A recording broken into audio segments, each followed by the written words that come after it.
Meeting? Just use EasyCater. Food for work delivered on time as ordered with a huge variety. 100,000 restaurants, one platform. Order 24/7 at EasyCater.com.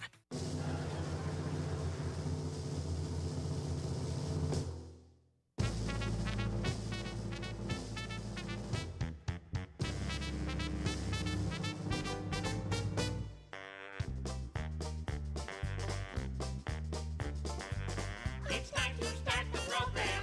It's time to earn our pay. It's time to meet the people on the Keeler Show today. It's time to read the news and weather. Time to figure out what to say. It's time to turn the channel of the Keeler Show today. Why do we always listen? Keeler's always in the know. It makes me want to call him and tell him where to go.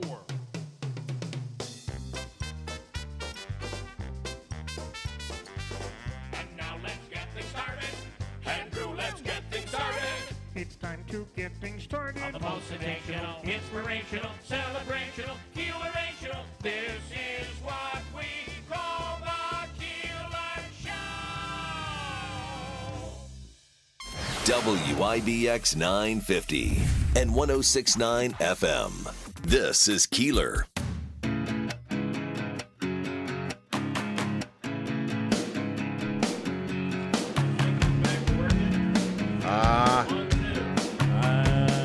I'm kidding you. I think it's working. Hello, good morning. Good morning. Am I here? Oh, there we go. Yeah. Are your levels a little low? Yeah. Yeah, okay. Do you know where we can change that? Yeah. Okay. Yeah. Okay. Yeah. We'll worry about that. I'll change it. Up. Good morning. Good morning. Good morning. You a little bit annoyed with last night's outcome?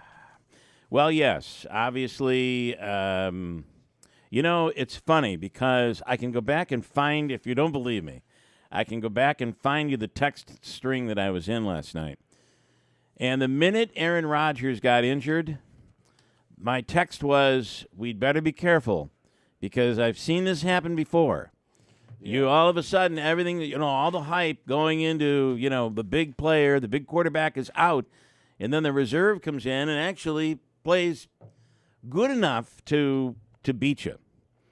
And I guess, or your quarterback gets so let down that he's not playing Aaron Rodgers that he plays horribly. Well, look, here's the problem with Josh Allen, and forgive me, but he, in big moments, sometimes does that deer in headlights thing. And when he fumbled the ball in the fourth quarter, which is what set up the Jets' go-ahead field goal at one point in the fourth quarter, they cut to him on the sideline right after the play, and all you just saw was these big, gaping brown eyes. Yeah, yeah. He just looked like he was in shock. I thought, it's interesting. I thought you're right with the injury to Rodgers.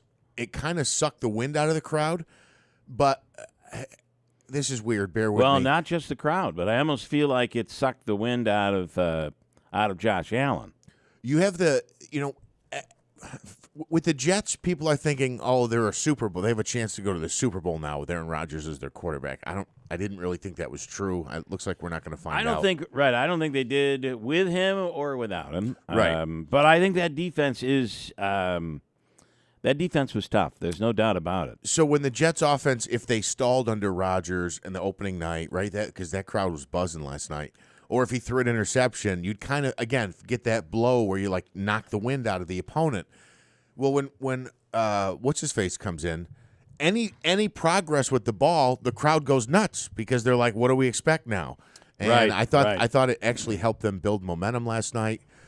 I really feel bad for the Jets. All the hype and all the anticipation, and he doesn't make it out of, 4 plays? He didn't make it out of 1 series? 4 plays, and he didn't go down that hard. It didn't seem like there was an injury at all. So, I don't know. Boy, oh boy, and then to lose it in overtime. To allow it to go to overtime. You would have thought that the Bills would have come out in the second half and just would have stormed the Jets. Just rolled right over them. And Josh Allen, the other part of this is I feel like the thing that makes Josh Allen special is the thing that makes Josh Allen make mistakes. That, I think, is the problem. He's He's got to do those extra things, those things that put the ball in jeopardy. He's got to make that crazy throw. And sometimes he makes that throw, that off-balance throw. You think he's never going to get away from the defender, and he does. And sometimes. Then he gets into the scenario like last night where nothing seemed to work. His passes were off. He wasn't able to scramble and get out of trouble. I don't know. Davey, your thoughts on last night? Did you watch on ESPN, by the way, or did you watch on ABC? I watched on ESPN. Yeah, that came back pretty darn quickly. Yeah. It sure did. I got a text from a former coworker here at 1:30 and said, "Oh, ESPN's back." So I said, "Thanks." The announcement was made, and I switched over to turn it on, and it was already playing on Spectrum. That was fast. Yeah. It's like they just hit a switch. The costly mistakes was the first 3 interceptions, uncalled, unforced errors by Josh Allen. Well, and don't forget the fumble. That was completely unforced. It was completely unforced. Yep. Look, and I will say this. I don't think the Jets have the best defense in the league. I think they have a good defense, and they have really good corners. They're just secondary all around is top-notch. From Whitehead, who had the 3 picks, to Sauce Gardner, you could go on. They have a very good defense, the Jets do, especially in the secondary. So it was a tough night for Allen. I thought that fumble at the end was nearly fatal for them because if the Jets could have run down the clock, it would have been a walk-off field goal. Yeah. Rebound and head back to. And one more thing, I don't think. Look, I thought last night was a great game. I wish this had been the opening. I know they wanted to do September 11th in New York. I get that. But again, a rivalry game, a game that meant something in the division, is what I think a opening night game should have been, or a rematch of a championship game. I don't think, though, it was a great win for the Jets. I don't think this changes things. I still think the Bills win the East. I still think the Jets are flirting with the playoffs. Maybe they make it in at the end. Maybe they don't. That's typical Jets. I think it's going to be a very competitive division. There's no doubt about it. So, okay, how about the penalty at the end? A lot of Bills fans complaining. There was a clear penalty at the end that would have called it back. But you know what? You can't get everyone. Things are going to get missed.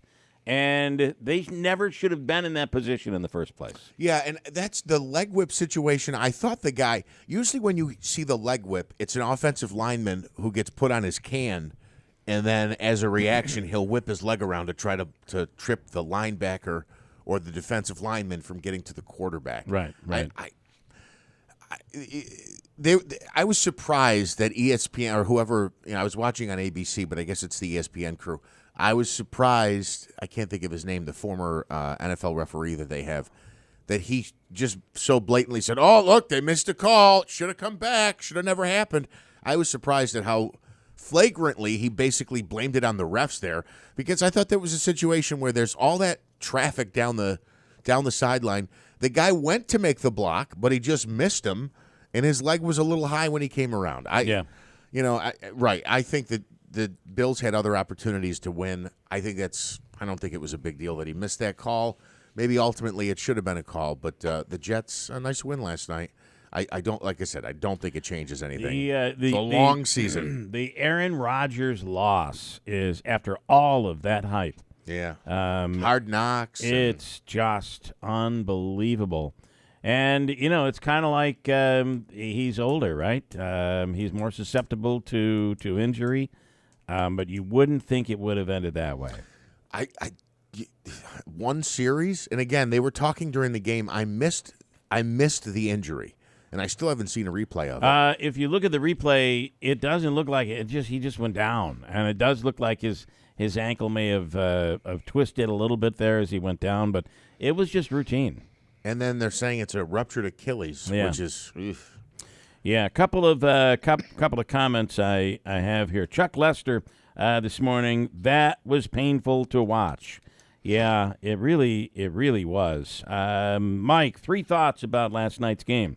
It is incredibly ironic that the one player that everybody talked about the most is the player that played the least. Looks like the Bills' offensive line is still a work in progress. That's another good point. Josh Allen was running for his life a bit last night. Yeah.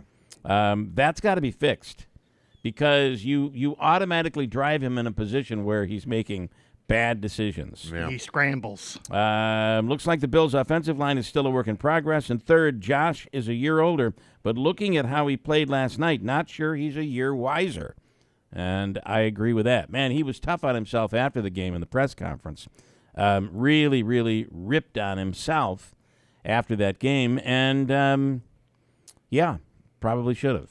I hate to say it, and again, I've almost become I'll say a closet Bills fan because, again, the Giants just are embarrassing. So I don't mind to see the Bills, have a good season and to win some games. But I feel for the Jets fans this morning, and I do think that was an impressive victory. It was a very exciting game, an exciting end. You had the back and forth and basically a walk-off victory. Yeah, if you had no horse in the, that was a fun game. It really was. I was, believe it or not, as funny as this might sound. Or if you're a Jets fan. I'm laying on my living room floor doing yoga during much of that game yesterday because I'm still trying to loosen up my back. And it actually kind of got me up, and I was like, wow, that was a good ending to a game where almost I struggled to kind of fall asleep after the game was over because I had that little shot of adrenaline. A couple of comments here via the app. Good morning, Davey, Jeff, and Bill. I received my gift card in the mail. Thank you so much. Great show. Lots of great coverage on important topics. Always enjoy listening. I will try. I want to say thank you again, and I will try my chances and maybe be the big money winner. Okay. Have a great day, and today we'll have a chance at $200. $200, so make sure that you're listening to that. And then also an area man in Utica says, in discussing the Proctor incident yesterday, you mentioned policing, security, and mental health, but unless I missed it, there was no mention of the widespread availability of guns and our gun culture. Any comments on that? Well, I think you have a huge problem where there's a certain element in the inner cities that, there are a lot of guns out there. Yes, there are a lot of guns. And it's interesting when you look at stereotypes. So when you have a mass shooting, it usually tends to be somebody who obtained his gun legally. It's a male, usually a white male, right? Some underlying mental stress of some sort, and getting the gun legally. Whereas in the inner city, you have some sort of a breakdown that has caused illegal guns, handguns, to run rampant through a very immature male demographic, and they're 15 and 16-year-old kids, 17-year-old kids, 18 years old, and they're out just shooting at people. In this case. The witnesses have described a situation where he was a bit away from the scene of the fight, and he just shot into the crowd. I mean, you're shooting a real gun with real bullets that can really kill. As you're running away from the fight, by the way. So it depends, listen, for those people who are law-abiding gun owners, they don't understand it. It's like anything else. If you're growing up in the inner city, I think it's more of it's a part of the culture. And boy, how do we fix it? And the solution, and I said this yesterday, and I'm not trying to be funny, but if you listen to some politicians, the solution would be another sign that says this is a gun-free zone. So, okay, I feel like people aren't that stupid, but maybe there are a few politicians that are. They say stupid but things. I will tell you that, not to pick on Mayor Palmieri at all, by any means, but his statement was, listen, if somebody could pull it up, I'd love to read it, exact and not get it wrong, but it was basically saying, this is not in my city. This is not going to happen in my city. We are not going to have this type of behavior in our city. Well, I hate to say it, but it goes on every single night. This is a conversation I had with somebody yesterday. That's a great statement. It's a big declaration saying, I'm as mad as hell and I'm not going to take it anymore. But in reality, it happens every single night. Just talk to your police force, right? This is a culture in inner cities, and it's not just in Utica, but it's in larger cities across the country. It's already happening. This isn't brand. It just so happens in this case, it happened near a school during a school event, but it happens every single night in parts of Utica. I will not, as mayor, stand for this behavior. That one. I will not, as mayor, stand for this behavior in my city, and whatever has to be done will be done. All right. Well, the behavior's already been happening. Yes. This is. And we're not blaming him at No, all. not at all. I mean, it's very difficult this is not an easy thing to solve. Right. But to imply that this is brand new and we're not going to take this. We've been taking it. We've been taking it for quite some time. Yes. Yeah. I'm afraid. Okay, listen, you want to get Jimmy Fallon tickets and you want to buy tickets for a veteran, you can do so by buying Hero tickets. It's sponsored by River Hills Properties. Hero tickets for military members who might not be able to afford the tickets otherwise to come out and have a little laugh with Jimmy Fallon and Kennedy at the Stanley Theater coming up on November 11th on Veterans Day. And there's the tie-in.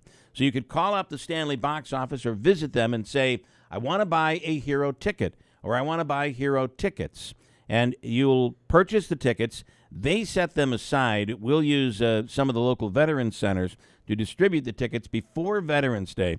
And they'll get a chance to come out on the house, on us, on you, to see Jimmy Fallon and Kennedy at the Stanley Theater on Veterans Day. And again, that's sponsored by River Hills Properties. 11/11. It's 2 months from yesterday, so it's coming up.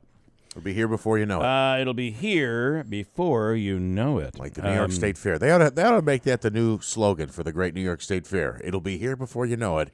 Here's another advertisement. I got to say, they did a great job of getting it out there, didn't they? They really did. In March, we were talking about the State Fair being just around the corner. And when we talked to the fair director, the now full-time fair director, he admitted that there was a drip, drip, drip strategy in getting the news out about certain things that were going on there. On the Proctor shooting, here's where we are. We're going to speak with a few mayoral candidates. No Galimi today. He'll be on tomorrow. He has a meeting this morning. All right, so no Galimi today, but Cardillo this morning. Bob Cardillo will speak on the issue, and so will Celeste Friend.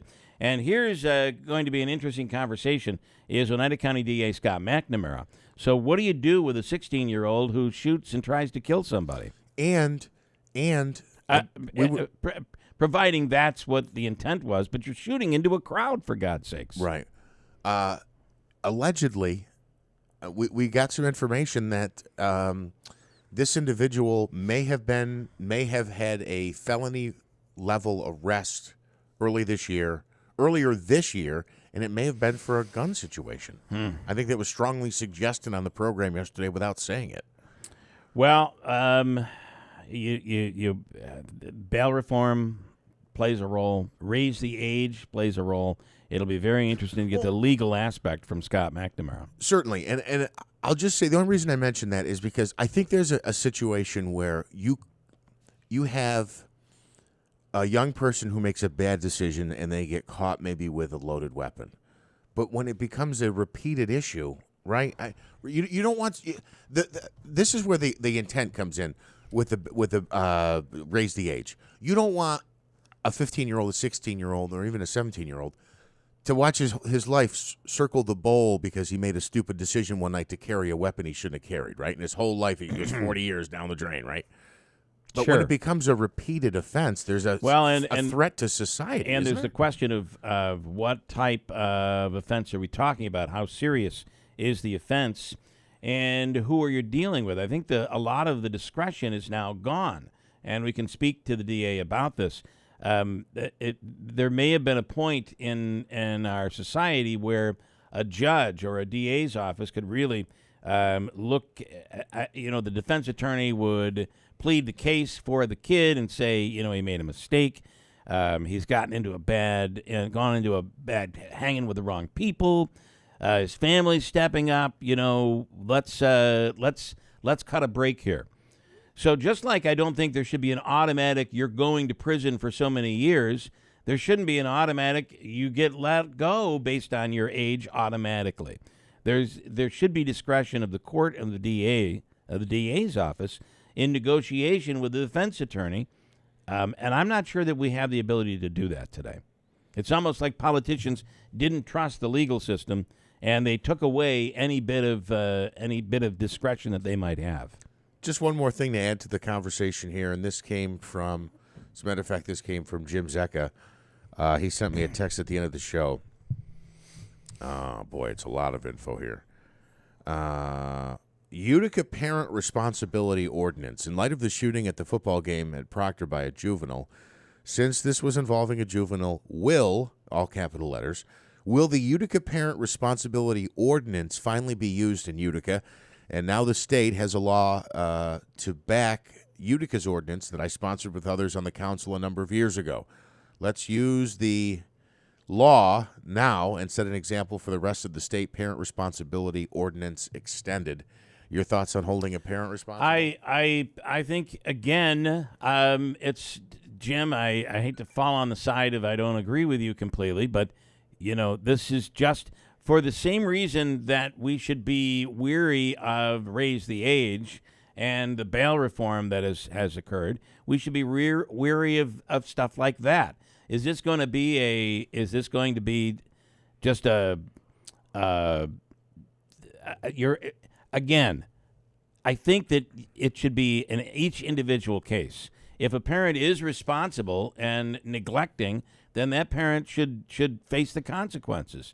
But not every parent is in that situation. Just because this kid did that doesn't mean that there's a mom or a mom and dad, whatever the scenario may be, at home that's serving as irresponsible.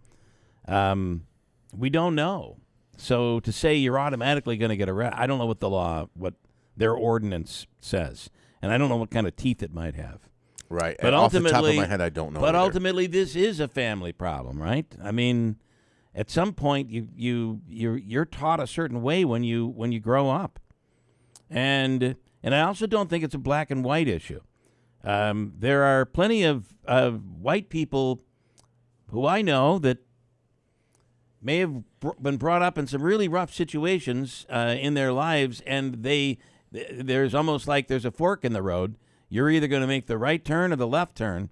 No political reference here, but you're either going to go down a good path or you're going to go down a bad path. And I know plenty of scenarios where people who just grew up in bad situations turned out to duplicate what the bad situation they grew up in. They duplicate it. And, by the way, they then have kids and duplicate it all over again. So, but every situation is different. I don't know. But a good question, though, for the DA. The Zecca thing would be a good question for Scott later on this morning. So that's where we are this morning. That's what we have. So there'll be a lot of, I think, pretty interesting talk about what happened. And by the way, this shooting that occurred was it made national news. It was all over, especially Fox. It was all over Fox. And Hannity was actually talking about it last night as well. So it's something that I think people all over the country are concerned about. Got a break. Hold on tight, especially when you see a security officer trying to break up a fight at a football game and he gets shot in the back of the head. That story makes national news. 6:44. Stand by. We're coming right back at WIBX. It's hard to know what to do when you lose a loved one.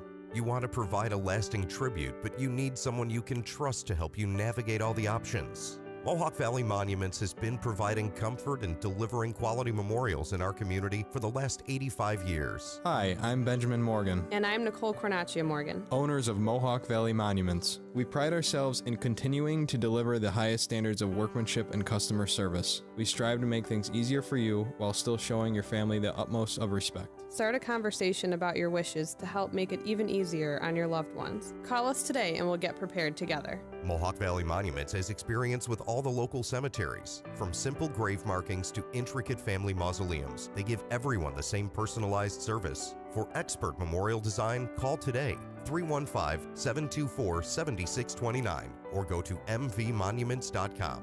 Mohawk Valley Monuments, LLC, Old Route 5S, just past the Kitless Restaurant in Frankfort. Paid for by government.com. Have you heard? Morgan's silver dollars are back for 2023. For the 100th anniversary, the U.S. Mint released the first legal tender Morgans in 100 years. They sold out instantly. Now, Morgan's silver dollars are back in 2023, minted in 99.9% pure silver, but only 275,000 coins were minted, and they will go fast. The entire market and experts agree this is a big deal and an amazing opportunity for both coin and silver buyers. Just call 1-800-973-9717 and you are guaranteed a 2023 brand new uncirculated 99.9% pure silver Morgan dollar. But with limited quantities, you must call now. To learn more, call 1-800-973-9717. Plus, you'll receive a free bonus Patriots pack, new and improved, a $25 value free with every order. Call 1-800-973-9717 now to secure your new 2023 Morgan silver dollars before they are gone. That's 1-800-973-9717. WIBX 950 and 106.9 FM. This is Keeler. That's not much better, is it? Let's see, how's this sound? If I switch this over to here, that's a little bit better. Still sounds like crap. Okay, I gotta say that you know you're going to have a bad day when you wake up in the morning and you're saying, I'm going to bed early tonight. If you start the day out like that, you're probably in for a bad day. Yeah, that is trouble. Counting down the hours so you get to go back to bed. Yeah. That's not a good way to start the day, but it often happens after a late night football game. Hate these games at night. I prefer 1 p.m. for my games every week. Please don't, on Sundays, please don't get in the way. And why couldn't they black out the Giants game, for crying out loud? Well, and that ESPN thing, you've got ESPN again on Spectrum. That happened pretty quickly yesterday. It did. All right, we're talking about what happened in Utica on Saturday at the high school football game. So all of a sudden there's an altercation. Security guard comes along, there were 3 or 4 of them along with a police officer. They're trying to break up a fight, and if you watch the video, they're running all over the place. This was very chaotic, a very confusing situation. And out of nowhere, a 16-year-old kid pulls out a gun, shoots into the crowd, hits the security guard in the back of the head. He's hospitalized. He's going to recover, have a full recovery. It's not going to be easy, but he will recover. So you have a lot of people that are, how do we solve this problem? In Albuquerque, the governor the New Mexico governor is suspending the right to carry guns in public. And let's get the latest from Evan Brown on this here. Evan, good morning. Good morning.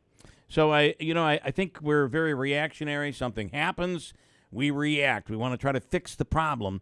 But this one will have Second Amendment enthusiasts and those who treasure the Second Amendment up in arms, I would imagine. Well, and it does. This is an executive order citing a public health emergency, meaning rising crime, in Albuquerque, to suspend rights of permitted holders to either carry their concealed as per their permit or to carry openly as per the law in New Mexico for 30 days. So yes, there's a lot of upset over this. The sheriff in the Albuquerque area has said he won't enforce this. There's a gun rights group that's suing over this. But more interestingly than that, because that's all sort of the expected response, the more interestingly has been the response of some people who would normally be very pro-gun control, people like California Democratic Congressman Ted Lieu, who came very quickly out to say this is unconstitutional. It runs counter to the Supreme Court decision in the Bruin case from New York, which upended the whole may issue, shall issue paradigm with regard to permitting and affirms the right to carry in public spaces. And as you're well aware, in New York State, the governor and the legislature is trying to write new laws to try to get around Bruin, to try to be able to control spaces in certain areas, especially in New York City, where they can try to prohibit people from legally carrying. But they're having trouble doing that because of the very well written and explicit decision in the Bruin case. So there's concern in the Democratic side and the pro-gun control side that the governor, Michelle Lujan Grisham in New Mexico, has sort of stepped over a line here that'll probably cost them. Yeah, it allow that line to be defined properly. And we're upstate where things are certainly different. You don't know when someone's has a concealed carry permit. You may very well be standing right next to somebody and they have a gun on them and you'd have no idea. Mm-hmm. But if something were to happen, you'd know because they would be able to pull out the gun and protect themselves or protect others. Manaski. This is an example, though, of what I was talking about. I know it sounded like tongue-in-cheek when I said, let's just make another gun-safe zone and don't carry a weapon. So the governor there is saying he's not telling gang members or criminals. I mean, that goes without saying. But he's trying to prohibit, or she's trying to prohibit, legal gun owners. Is there, Eben, some rash of shootouts involving legal gun owners who are in parking lots or in certain areas where they're just having this major shootout all the time? Legal gun owners with legal guns. When you do something like this, the criminals, gang members still carry their weapons. They don't say, "Oh, the governor said we can't carry in public." That's always been the rather sound argument, is that criminals, by definition, don't follow laws. So why would they follow yet another law restricting your ability or your right to carry a firearm in a certain area? So that's the obvious response here. There's no evidence, as far as I am aware of, that in Albuquerque, where this order has been placed, that there's the rising crime has to do with legal owners, somehow misbehaving.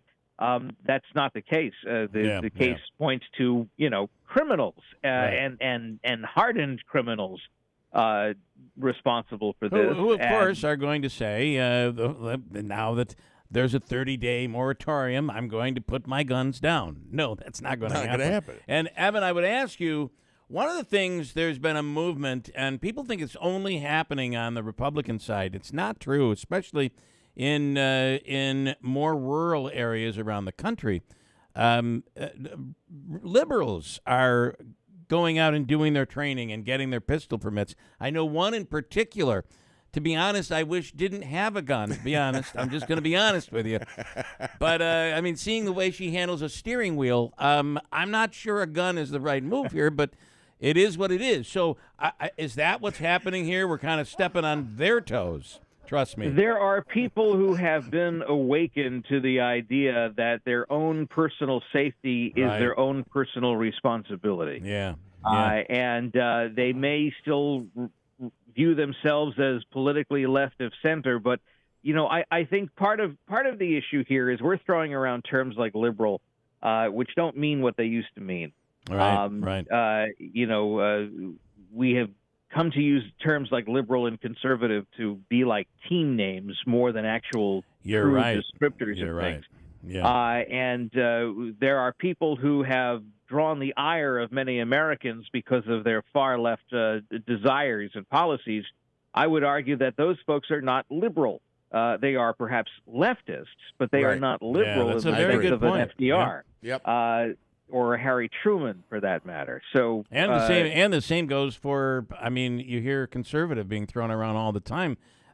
Based on my view of conservatism, these are not conservatives. And you're right. No, and in fact, there's a big fad among quote conservatives to say this is a conservative country or a right-wing country.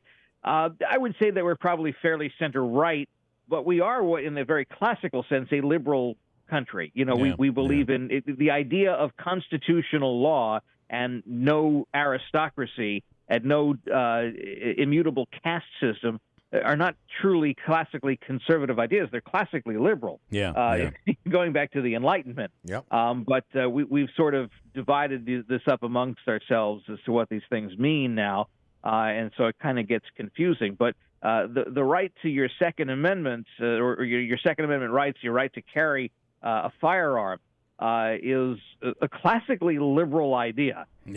Right, because initially it's in the hands of the authorities. the church became very liberal when it allowed the members of the church to actually read the Bible. I mean, these are kind of liberal philosophies, if you will. Very interesting. But in our world today, it's almost like AI, Eben. We used to be like, oh, I just got done talking to a computer. Now we're all talking to AI. We just change the name and we run with it. Yeah. Well, the AI is different because it thinks, and that's the scary part. It's a little on the scary side. Conversation. Yeah, it's a little bit on the scary side. Okay, Eben, thank you. Have a wonderful day. We appreciate your time. You got it. Eben Brown from Fox News. All of this, right? I mean, everybody has a solution. Everybody knows the answer. You know what you got to do. You know what you got to do. Mm-hmm. That's where we are today. Well, tell me so we can argue about it. I just don't know that we have an answer. And that's not a popular answer today. What we want is for somebody to say, yeah, this is what has to be done. This is going to solve the problem. You're driving down the road. You're looking for something that is dependable. You're looking for a Mazda from Steep Pawnee Mazda, Commercial Drive in Yorkville. The Move to Mazda sales event is continuing here into the fall. Enjoy 2.9% APR financing on new 2023 Mazda CX-30s, CX-5s, and CX-50s. Save when you finance or lease your new award-winning Mazda during their Move to Mazda sales event. You know, my lease is coming up. This is a pretty cool concept when you think of the lease. Because when I turn this vehicle in, it'll have 45,000 miles on it. That's a pretty good, that's almost a brand new vehicle, right? 45,000 miles. Yeah. And I'm coming close. I wonder what Ricky, I just got a text message from him, Ricky Z, and he's like, I'm working on something for you right now. My lease isn't up until February. But, you know, maybe you get out early. I don't know. Let's make your deal, says Rick, on a new Mazda from the dealership that has achieved first place nationally in customer satisfaction, where it's always easy to do business. Steep Pawnee Mazda, Commercial Drive in Yorkville. Manansky has some comments. We have comments? Yes. I'm sending this to you immediately. We're going to have to preview this before we play it. But this came from FX in New Hartford. He says, former Governor Matt Bevin was asked about mass shootings and gun violence. He gave the most incredible answer as to the causes of gun violence with youth in America and what we as a country can do to fix the problem. The interview is incredible. I will post the YouTube link here, and he's now sent that to me. I've sent it on to you. I have not previewed it. I don't imagine it's a soundbite we can just play and move on from. And one more. Did you know that you can get a credit on your taxes for making energy improvements to your home, like new windows? It is true. And the experts at New York Sash have all the information you need to take advantage. With the new energy rebates for 2023, you can get a tax credit of 30% off the cost of new windows, up to $600. But even better than that, for a limited time, New York Sash will match your window tax credit. Install brand new energy-efficient New York Sash brand windows in your home and get a credit on your taxes, and then New York Sash will match it. But to claim the credit on your 2023 taxes, your new windows need to be installed by the end of this year, and that could get done. All you have to do is contact New York Sash, which means you should call today to get your schedule out there on the agenda before time runs out. So contact New York Sash to find out how you can get brand new, energy-efficient replacement windows and up to $1,200 back. Restrictions may apply. Visit their showroom or call 315-624-7344 for details. All right, coming up, we'll do news at the top of the hour. I don't know if you've looked at this forecast at all, but today should be a pretty decent day. May get a sprinkle or two. Then rain tomorrow morning. And then as the day comes together tomorrow afternoon, back to some decent weather, and it's going to be cooler. And then into the weekend, low 70s, low to mid 70s with sunshine Friday, Saturday, and Sunday. Looks like a pretty good day. News is straight ahead. From the Stanley Theater Studio, WIBX 950 Utica Rome, W295DI Utica Rome, your news, talk, and sports leader, a Town Square media station. An escaped prisoner is now armed in Pennsylvania. I'm Dave Anthony, Fox News. Now that he has a firearm, it's escalated to a whole new level. Dangerous for police, dangerous for civilians. That's Marcus Espinosa with Fox 29 TV in South Coventry Township, Pennsylvania, where the manhunt's intensifying for Danilo Cavalcante, who stole a gun and ammo from a house last night. And that homeowner fired 7 shots at the fugitive. Now, it's not clear yet if the fugitive was hit, if he was struck, but he did get away with that .22 caliber rifle that we mentioned. So that is the most concerning part right now. Pennsylvania State Police tweeting out today, residents in the area are asked to lock all doors and windows. This is not a safe situation. Do not approach this fugitive. Cavalcante escaped 12 days ago, not long after he was sentenced to life in prison for murdering an ex-girlfriend. North Korean leader Kim Jong-un has arrived in Russia to meet with President Vladimir Putin. Kim is expected to offer him weapons and ammo for Russia's war in Ukraine in exchange for economic and military aid to North Korea. Now, an update from Fox's Jared Halpern on a proposed U.S.-Iran prisoner swap. 5 Americans who the administration says are unjustly detained in Iran would be released as part of a prisoner swap, freeing 5 Iranians in U.S. custody. In addition, Secretary of State Antony Blinken has signed off on waiving sanctions to allow $6 billion in frozen Iranian funds to be transferred from South Korea to Qatar without financial institutions facing U.S. penalties. The administration says that money could only be used for humanitarian purposes. Former President Trump's lawyers are again taking aim at the federal judge presiding over his looming trial on charges related to efforts to overturn the 2020 election. They're asking Tanya Chutkan to recuse herself, claiming she's prejudged the case and the former president. America's listening to Fox News. There are more identity threats than you realize. Even if you monitor your credit, only a little personal info needs to leak out, like your social security number or password, for you to become a victim. LifeLock alerts you to threats you could miss. If your identity is stolen, a dedicated U.S.-based restoration specialist will work to fix it. No one can prevent all identity theft or monitor all transactions, but everyone can save up to 25% off their first year with promo code NEWS. Go to lifelock.com. Hi, I'm Martha Stewart.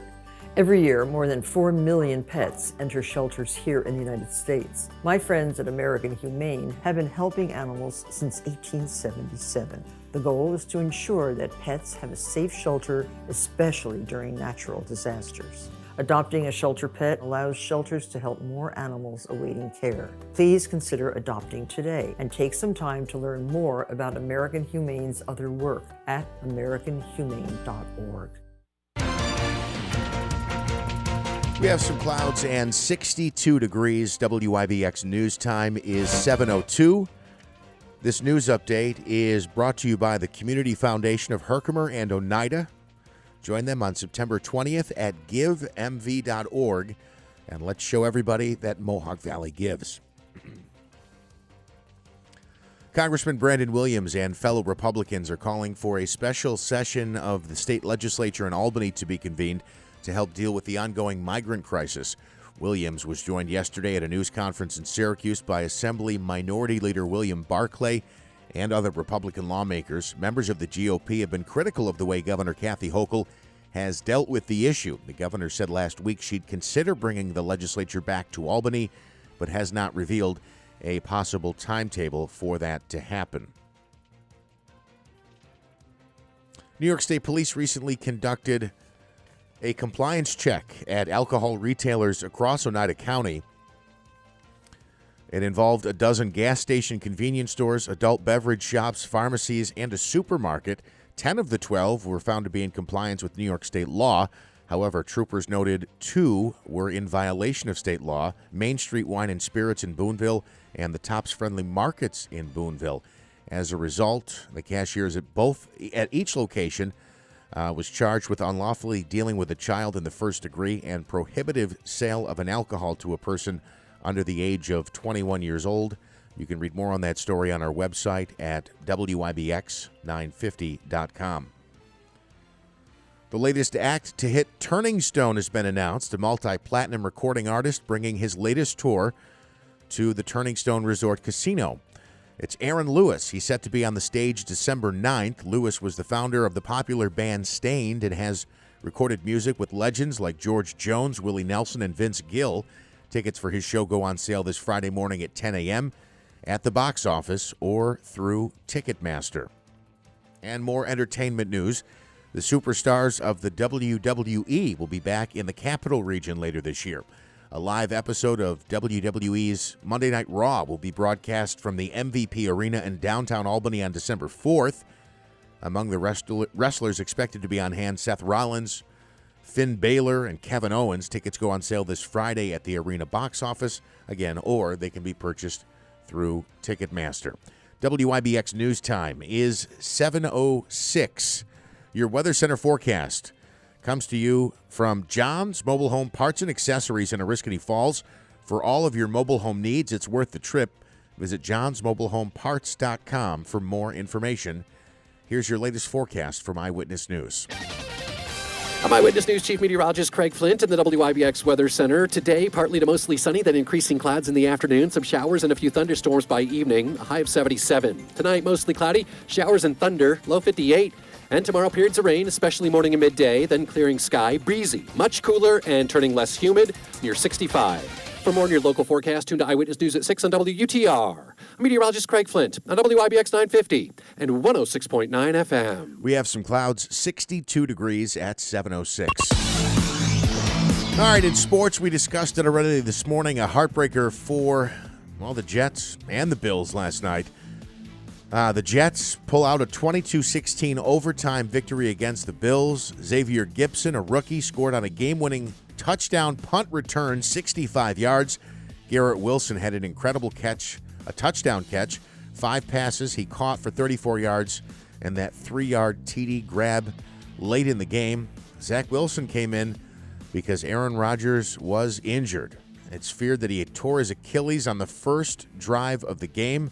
Rodgers was sacked by Bills linebacker Leonard Floyd on the 4th play of New York's opening drive. Again, an MRI will need to be conducted, but they're afraid it is a ruptured Achilles tendon. Where else does something like that happen? I mean, but in sports, it's unbelievable. Yeah, all the hype, all of the talk, the TV, the radio, the online, all the hype, and it ended in just 4 plays. Wow! Wow! I have to tell you, and I'm not suggesting this for Aaron Rodgers because he's just not built that way. But I guess it's possible. But usually the ruptured tendons, when they just kind of rupture and nothing major happens, they usually say that's like a side effect of performance-enhancing drugs, that your tendons become very like brittle almost when they'll snap easy. I'm not suggesting that for Rodgers. I'm going to tell you, if he was a linebacker, I'd say that's probably what happened. But he just seems laid it. It was a routine tackle. I mean, remember, there was no penalty involved. You can't do anything to the quarterback today, and he just went down. And he just went down awkwardly, I guess. Yeah, I always think the first thing with the NFL players when it's a tendon issue, I always think, oh, that guy might be. But I would never think that of Rodgers just because he's not. Dave, you got lines ringing off the hook, man. He's certainly not built that way. He's not extremely muscular or overly muscular. But unfortunate situation for the Jets. They get a big win last night. Ayahuasca or whatever he's doing. Yeah, maybe. And Bill, I said this before. I still think the Bills will be all right. It's you want to win that game. Certainly, it was a big game, a big win. The Gibson kid said it on the field during the interview afterward. This was a big win tonight. This was a big game. Well, it was, but it's 16 more. You also want to smack Josh Allen in the head and say, "Snap out of it." Yeah, it looked like a deer in headlights at times last night for sure. The Mets dropped their series opener against the Diamondbacks 4-3 in Flushing. Jeff McNeil had a homer in defeat. The series opener between the Red Sox and Yankees was postponed because of weather.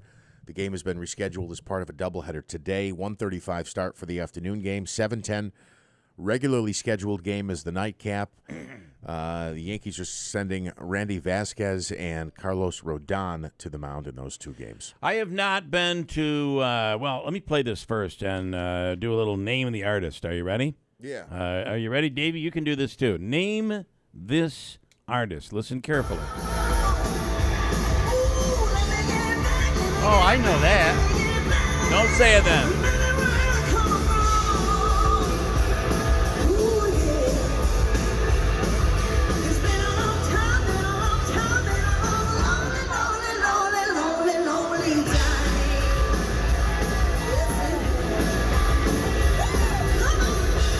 I gotta say, that's pretty darn good. That I know who that is. Pretty darn good. That is Andrew at Wednesday night karaoke, isn't it? It might be.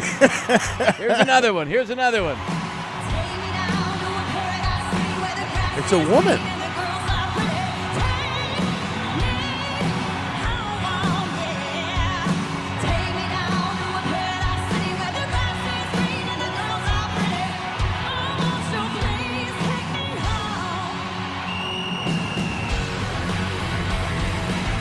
All right.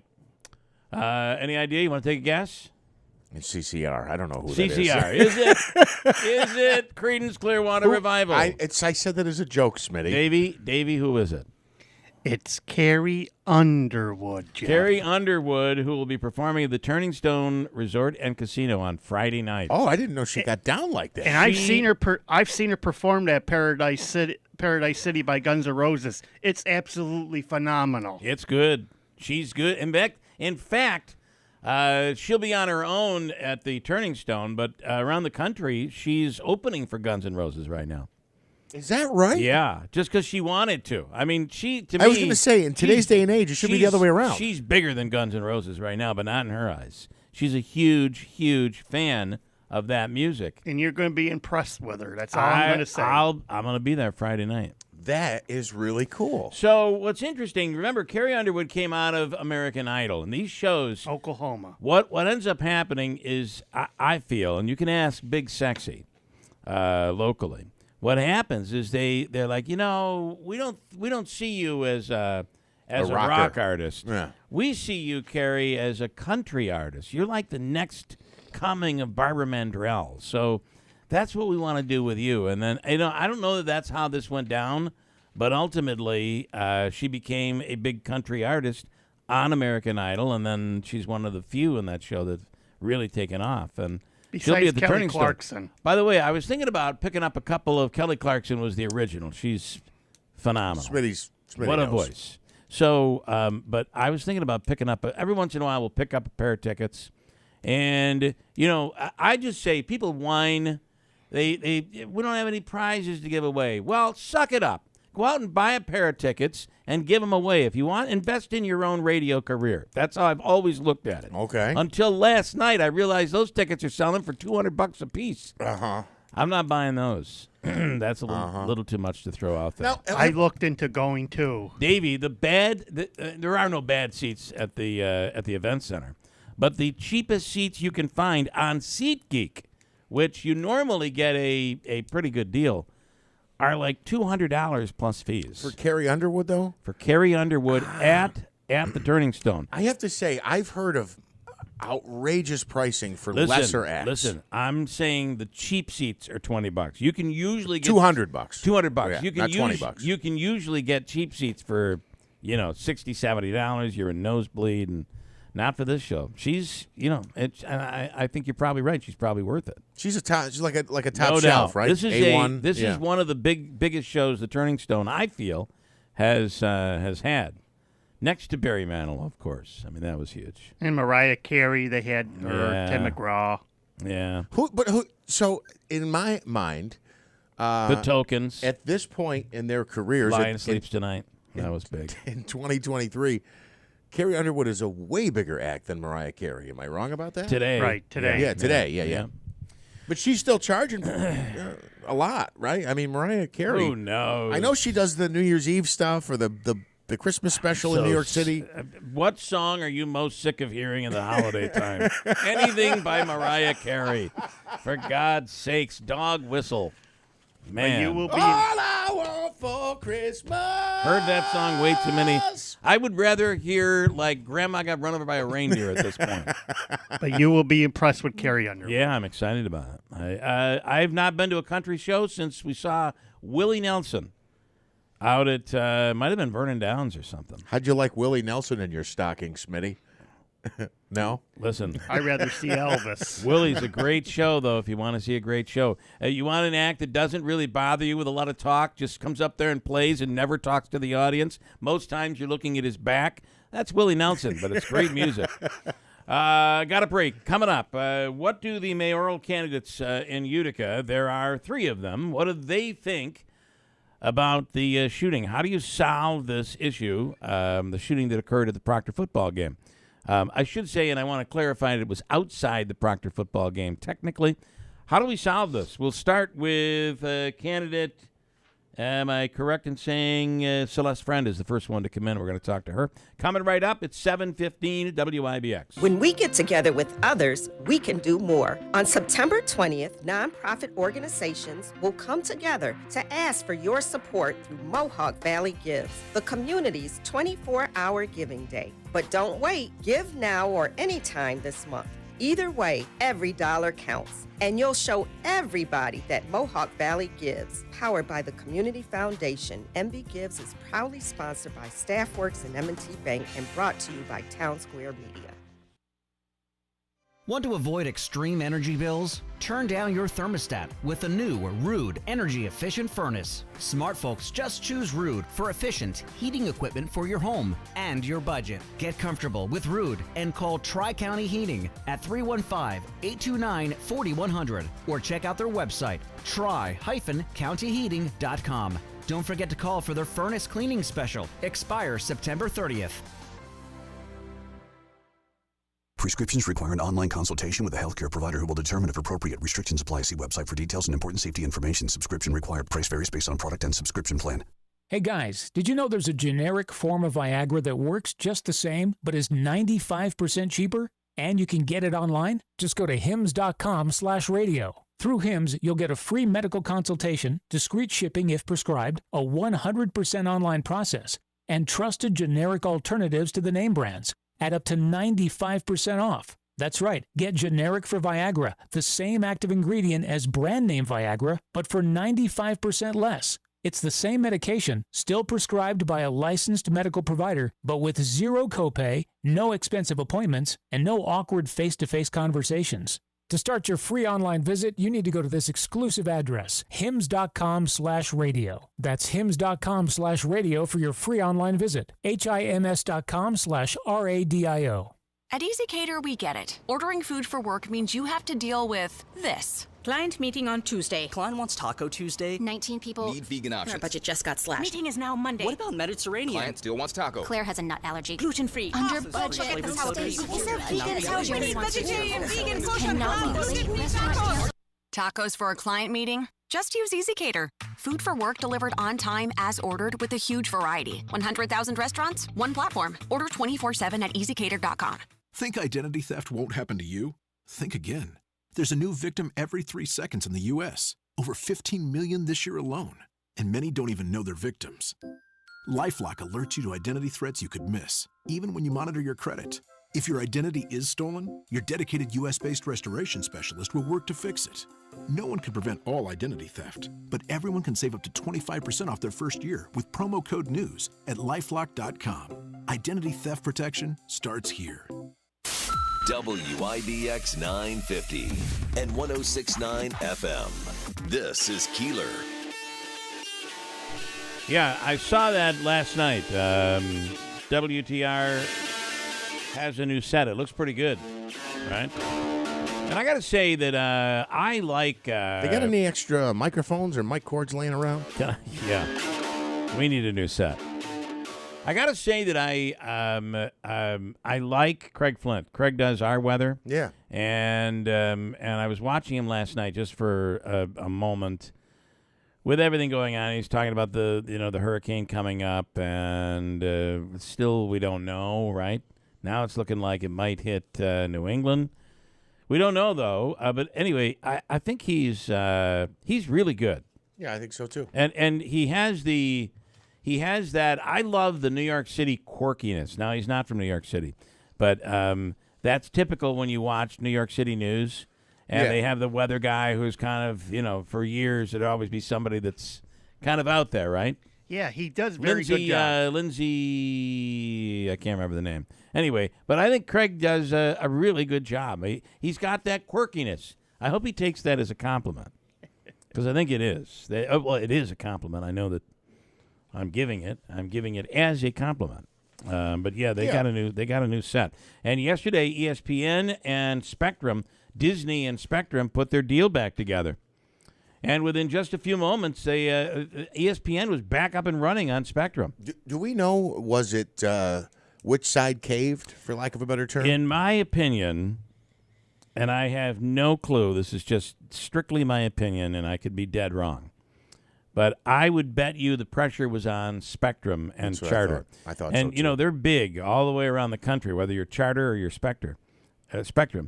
Is it Charter?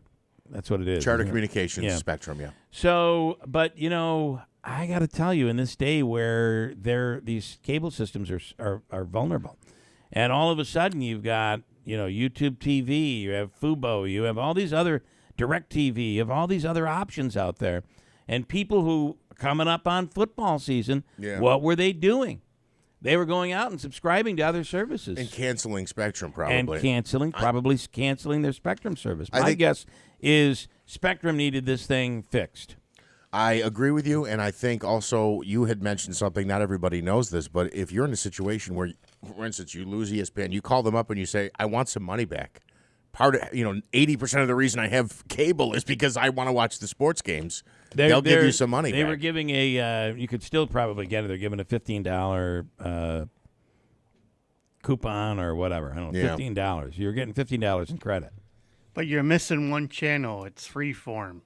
So I don't even know what Freeform is. It's a Disney. It's a Disney okay. thing. All right. So if you click on it, it's channel 22 where I live. Okay. So if you click on it, it says this: we have ended our agreement with Disney.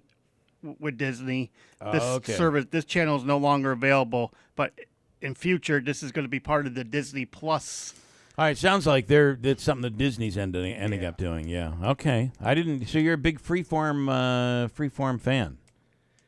They play a lot of Disney movies and cartoons. All right. What's your favorite? Bambi? No, Lilo and Stitch. Lilo and Stitch. really? Okay. Very nice. Dr. Kent Hall standing by on the line right now. Doc, good morning. Good morning. How you doing this morning? Good. Good to hear from you, and we have a lot to get into. First of all, let's start with an update. We are less than 2 months away from the big move. Yes, we are. There's a lot of movement going on in terms of orienting all of our employees and medical staff members and anybody who's going to be working in the Wynn to the Wynn. We've been doing that. We actually started that last week. The preparation for it started several months ago, but we started it in earnest last week, and that will go through the month of September, probably the first week in October, and then we're going to transition to having mock drills and orientation specific for the new technology that's going to be there for the people that are going to be using it. So a lot of work that is going on. We had a great coming together of the three campuses to the Wynn on Saturday. That was wonderful to see, over 2,000 people walking down to the Wynn, and a good time, I think, was really had by all. All right, very very exciting times. This is going to be unprecedented. I don't know that any of us have any memories of moving into a brand new hospital. I'm sure. If you go back far enough, you'll find somebody, but certainly not in my lifetime. No, and the reality is that it hasn't happened in New York State for such a long time that even the folks in Albany are I mean they've got their processes down, but it is new. None of the people currently in Albany have lived through this. So yeah, we have lived through the closing of hospitals. Of course, at least I'm from the so Herkimer used to have a hospital that closed, and Mohawk Valley General, which is now one of the nursing homes down there, Ilion Hospital, which is where I was born, closed. But we're not used to opening new ones. This is quite unprecedented, and it's going to be big for us and big for others around the state, as you say, Doc. Okay, Dr. Hall, here we go. I have, hold on here. I have some questions for you. What vaccinations should people over 45, 55, 65, 75 receive during the months of September and October? My guess, flu, RSV, COVID, shingles, anything else? What are your thoughts on all of those? yeah, so the four that you mentioned, certainly. The flu is an annual shot. I think that COVID is becoming an annual shot. RSV is brand new, yet to be determined whether you'll need more than just a single shot for that. But we'll have to see. Shingles obviously is a 2-shot series, and then you're set. You don't need it beyond that. Those are, other than your routine ones, you need your tetanus update every 10 years and things. But if you're talking about relative to what's going, what we can expect moving into the fall and the winter, it's really the infectious disease. It's the respiratory infectious diseases that we need. So those are the big ones, yeah. Yeah.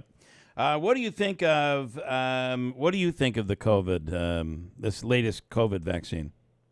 So I think that they've done a very good job of matching it to have as much effectiveness as possible for what is currently circulating.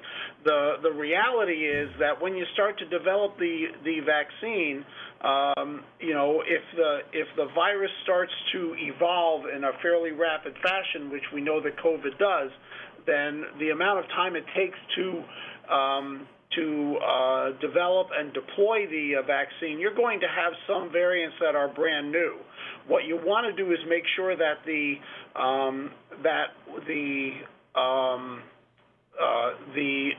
antigenic markers that you're making the vaccine against are relatively stable, and I think that they've done that with this current one with Omicron. And so it looks like it has good activity against all of them, including the new ones that we have been talking the most about. Although honestly, as we've looked at it, it still hasn't propagated the way that people feared. And so there is now some question about whether that the B286 is actually significantly more transmissible than what has been circulating for a longer period of time.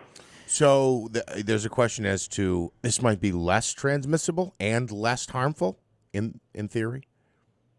Unclear whether it would be less transmissible, but it certainly is not overwhelming what is currently out there, so it's not significantly more transmissible. Okay, well, that's good news. Somebody asking with the, and actually this was from last week because we lost, we keep hearing about losing people to cancer. A rare form of skin cancer for Jimmy Buffett. Wow. And a very fast-acting skin cancer. But this person says might be a good idea to talk about colorectal exams, additional tests that you can take, preventative measures to detect cancer early, mammograms, etc. Yeah, so all of those preventive things, whether it's mammograms, screening colonoscopies, the Cologuard screening for colon cancer and rectal cancer, all very important. Basically, I think what it comes down to is you need to make sure that you have a primary care physician, that you're seeing your primary care physician, and that they are doing, and that you and they are having a good conversation about, based on your age and your health picture, genetics, what happened with your mom and dad, and with your brothers and sisters. That they are, taking the general recommendations and tailoring them to you, up to and including, like genetic testing. So for some younger women, it may be appropriate to get genetic testing to see if they carry the marker for breast cancer, because it may very well be that a prophylactic mastectomy may be the right thing for you. So that's the kind of question that you really need to be having with your primary care physician. All right, one final question, and our audience is always up on things or maybe not, and we'll give you the chance to clarify it. A listener saying, I'm hearing that MVHS has purchased digestive disease in the Utica Business Park. Is that true? So the digestive disease has two components. So there's DDM, which is the physician practice. we have not. There has been no purchasing of the physician practice. The Mohawk Valley Endoscopy Center, or MVEC as we call it, has been purchased by MVHS. So the reality is that MVHS, had always been a part owner, and we just became a complete owner of the endoscopy center itself. And the employees of the endoscopy center have become employees of MVHS. But the physicians are an independent practice. Okay. All right. Okay. Thanks for the clarification. We appreciate it, Doc, as always. Thank you, and have a wonderful week. Sounds good, everybody. Have a great day, and please be safe. All right. You do the same. Thank you, Dr. Coming up, Celeste Friend is a mayoral candidate, Democrat, in the race for mayor in the upcoming election, which begins early voting, by the way, begins on the 28th of October. And Election Day is November 7th. She's in studio to talk about the Proctor High School football shootings, or shooting that occurred on Saturday outside the football game. Celeste is coming up next on WIBX. It's hard to know what to do when you lose a loved one. You want to provide a lasting tribute, but you need someone you can trust to help you navigate all the options. Mohawk Valley Monuments has been providing comfort and delivering quality memorials in our community for the last 85 years. Hi, I'm Benjamin Morgan. And I'm Nicole Cornacchia Morgan. Owners of Mohawk Valley Monuments. We pride ourselves in continuing to deliver the highest standards of workmanship and customer service. We strive to make things easier for you while still showing your family the utmost of respect. Start a conversation about your wishes to help make it even easier on your loved ones. Call us today and we'll get prepared together. Mohawk Valley Monuments has experience with all the local cemeteries. From simple grave markings to intricate family mausoleums, they give everyone the same personalized service. For expert memorial design, call today, 315-724-7629, or go to mvmonuments.com. Mohawk Valley Monuments, LLC, Old Route 5S, just past the Kitless Restaurant in Frankfort. I'm Ty Burrell, actor and small business owner. I'm going to show you my steps for making the perfect radio ad. This one's about innovation refunds and the ERC. First step, be relatable. I like pizza and puppies. 2, cold hard info. The ERC is a tax credit for eligible businesses that kept employees on payroll in 2020 and 2021. So if you qualify, Innovation Refunds Network of Independent Tax Attorneys could help you claim it. 3, go to innovationrefunds.com or call 1-843-REFUNDS. Innovation Refunds does not provide tax or legal advice. We work with an independent network of tax professionals. Terms and conditions apply. Ty is a paid spokesman. Prescriptions require an online consultation with a healthcare provider who will determine if appropriate. Restrictions apply. See website for details and important safety information. Subscription required. Price varies based on product and subscription plan. Hey guys, did you know there's a generic form of Viagra that works just the same, but is 95% cheaper? And you can get it online? Just go to hims.com/radio. Through Hims, you'll get a free medical consultation, discreet shipping if prescribed, a 100% online process, and trusted generic alternatives to the name brands at up to 95% off. That's right, get generic for Viagra, the same active ingredient as brand name Viagra, but for 95% less. It's the same medication, still prescribed by a licensed medical provider, but with zero copay, no expensive appointments, and no awkward face-to-face conversations. To start your free online visit, you need to go to this exclusive address, hims.com/radio. That's hims.com/radio for your free online visit. hims.com/radio.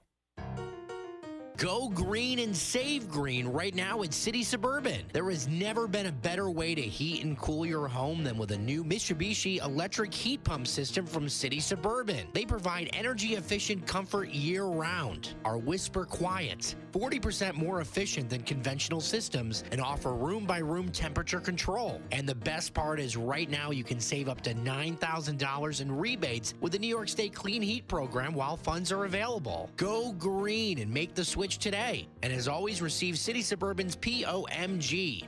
That's peace of mind guarantee. This is Chris from City Suburban on Route 233 in Westmoreland. There has never been a better time to upgrade your system than right now. You can save up to $9,000 with New York State Clean Heat rebates and make your home more comfortable and efficient for years to come. Call us today at 853-3899. That's 853-3899. Or visit us at citysuburban.com. WIBX 950 and 106.9 FM. This is Keeler.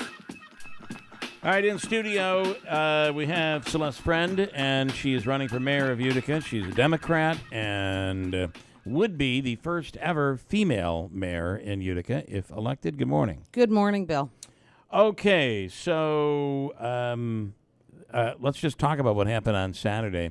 Your assessment, the shooting outside the Proctor football game on Saturday. Right. I mean, I think the first thing that has to be said is, everybody deserves to be safe in their neighborhoods, in their schools. When you send your kids to a football game on a Saturday afternoon, you should know that they're safe and they should be safe. So I can only kind of imagine the distraught, the anguish on parents' parts when you first hear this, on the kids who got up Monday morning and went back to school. I was there actually yesterday to greet them with a whole lot of other people as they left school, to say, we're glad you came back to school and we're here and we care about Everybody, you. a lot of students, staff wearing red and black. Yes, wearing red and black, which is terrific. The Raider colors. Daylight and $1 short, as always. Yeah. Hey, better late than never, right? If you're colorblind, I'm wearing red and black stripes right now. Yes. Pretty good. Very good, very good. It's in fashion. Right. Yeah. So, I mean, just, terrible thing that, like I say, I can only imagine, the anguish of parents and of kids. Yeah. Right? You should be able to go to a football game on a Saturday afternoon in September and be perfectly safe. What is the solution? What if you were mayor, what would you do? Well, I mean, I think it bears saying that we have an absolutely excellent police department who responded as well as we could imagine. And the resources that they get from, for example, most particularly from the GIVE program, which is gun-involved violence. I never remember what the E stands for. Elimination. Elimination. Thank you very much, Jeff. Gun-involved violence elimination. That program is really excellent, and I think we need to double down on it because it's working. So we need to look at the things that are already working and figure out how to invest more in those programs. But we also need more long-term solutions, proactive long-term solutions that make it less likely that kids will fall in with gangs and then, over time become criminals themselves. Would you agree there's the mayor made a statement. Do you have his statement right handy? Yes, I do. I will not, as a mayor, stand for this behavior in my city, and whatever has to be done will be done. I feel like it's a good statement. However, wouldn't you agree it's happening every night in Utica? This isn't new. The new thing is this happened at the school after a football game in front of the school, right? Yeah.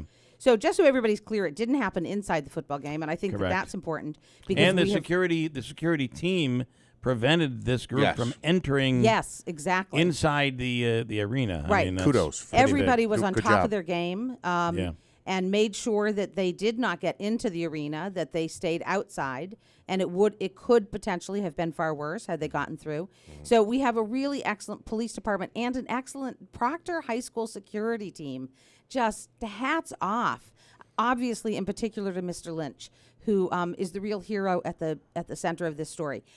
Most of us, it would be a normal reaction. There's a fight, there's danger, we're going to run away. What did he do? He ran into it to protect kids, to protect everybody. That's really sort of courageous, incredibly courageous, and I have a deep appreciation for what he did. So what the mayor had to say, it's not false, but what I won't stand for it. I mean, we need to get more specific. We need to look at what's working. We actually, our crime rate here in Utica has been falling in the last couple of years. It looks like we're on track to have fewer shootings and fewer death by shootings this year than last year. And last year we had fewer than the year before. But this so we're doing something right. This makes the news. Oh, and it should. This is big. Absolutely. Yeah. So when you say we need more long-term solutions, what are you thinking? Well, I'm thinking that we need more after-school programming, more good things for kids to do. We need, a PAL program, a police athletic league. We need to continue to work on building better relationships between police and our youth. We need maybe a boys and girls Boys and Girls Club. Lots of people, when I'm out talking to people, have talked about there just isn't enough for kids to do after school. So we need to work on that so that kids do have healthy, appropriate, safe things to do, and they don't end up hanging out on the street corner, and they don't fall in with gangs. They don't end up with a gun in their hands. Wouldn't you say, though, that probably the majority of kids that are of school age right up till senior, the majority probably are well behaved. Oh, absolutely. And all it takes is a small right. number that you're shooting up the streets, you're going to make noise. Absolutely. And by the way, also intimidate others. Well, and make people feel less safe. Yeah. Make people feel like it's safer to be at home than to be at a football game at your local high school. Absolutely. But it's very much a small minority, but it's a small minority that can do a great deal of damage. So we need to be directing ourselves at, we need to figure out what is going wrong in those kids' lives. No 4-year-old is inevitably destined to become a 16-year-old who fires into a crowd. So catching them early on, I would assume. Right. And things like, would you say, play a role in this? Obviously, school plays a huge role. Pre-kindergarten, that sort of thing. Those we should programs, have universal breakfast programs. Pre-K, right? Universal pre-K. We, of course, do have breakfast and lunch programs here in Utica, but we need to make sure that, are we creating a larger, safe, and nurturing environment for all of our children? Yeah. Sadly, I think that schools, especially for younger children, are playing more of a role in guiding kids than it may have been years ago. Mm-hmm. And maybe not. Maybe it was bad 75 years ago. Mm-hmm. But it does seem that teachers are more responsible in teaching things that would already have been taught at home in some cases. Well, one of the things to remember is that in the United States in the last, 20 years, 40 years, the middle class has really eroded. So more and more families have 2 working parents, not 1 working parent. There's simply less time available to be for family time because families are stressed out, right? The middle class is really suffering and shrinking. Yeah. So we need, how do we make it easier for a working family to work, but not have to work so much that they don't get to spend time with their kids. Right. And that's something that's really that's changed a lot in the last 40 years. This growing inequality. You're elected mayor. What's the first thing you do to address the problem? I think I really do want to look into after-school programming and to make sure that we are offering enough to kids with after-school programming. So city-sponsored, not school-sponsored? Well, so here's where I was going to go with that. What we also really need to do is build up a strong collaborative relationship with the school district. Now, I'm hearing from police leadership that interim superintendent Kathleen Davis did an absolutely awesome job of working with the police. She had been at the football game. She had just gone home. When she heard, she turned around and came back, and she's been on hand ever since. She was on here yesterday, so we appreciate when a superintendent very proactive, Yeah. involved, committed, and of course, no superintendent signs up for this exactly, right? I joked with her yesterday that it seems wherever she goes, she's in the middle of hot water. Because that's what happens with an acting superintendent. Right. And that's where she is currently in her career. So the city needs to build a new collaborative, strong working relationship with the school district. Okay. One more? This came to us via the app, and I'll just ask it as I do as they come in. This seems to be some criticism about South Utica issues. Since taking office, you have shown interest in our concerns, but on 3 occasions have dropped the ball and stopped communicating with me. And this individual's name is Rick from the Ballantyne Bray area. Okay. He says those instances concern trash at St. Elizabeth, a vacant home on Ferris Avenue. I now communicate directly with the administration and department heads. He mentions 3 issues, but only lists 2 of them here. Do you have any, do you want to respond to that? If I've not responded as quickly as I should have, I apologize. I'm sure that happens, whether it happens in this instance or happens in other instances. Right? I'm not perfect. I've prided myself on being a good communicator. It's also the case that because the council is only a part-time job, I have to have other jobs in order to make ends meet and put food on the table. So the council is the biggest, best thing I do, the thing that I love doing more than anything else. but I can't devote myself to it 24 hours a day, and I'm sure that I've missed phone calls to Rick. I do my best. I actually keep everything, and sometimes it takes me a little bit longer than I would like it to get to something. But my email, it sits in my email and it sits in my texts until I do get to it. So that's probably not a very satisfactory answer, but I'm not sure what else I can say other than saying I'm not perfect, and I'm sorry if I haven't returned a phone call. Lance and Lee, and again, this is what he said. This is what he says here. Forgive me. Is this lady nuts? Lunch programs to curb shootings? Yeah, that will help. But that's not what you said, though. That's you not said what I after said. school programs. And your point on Boys and Girls Club. When I grew up, there was the Boys and Girls Club in Utica. It was over. Boy, it was over kind of in East Utica where Albany comes down, and there's that. There's like the cross on the road there by Mary Street. Yeah.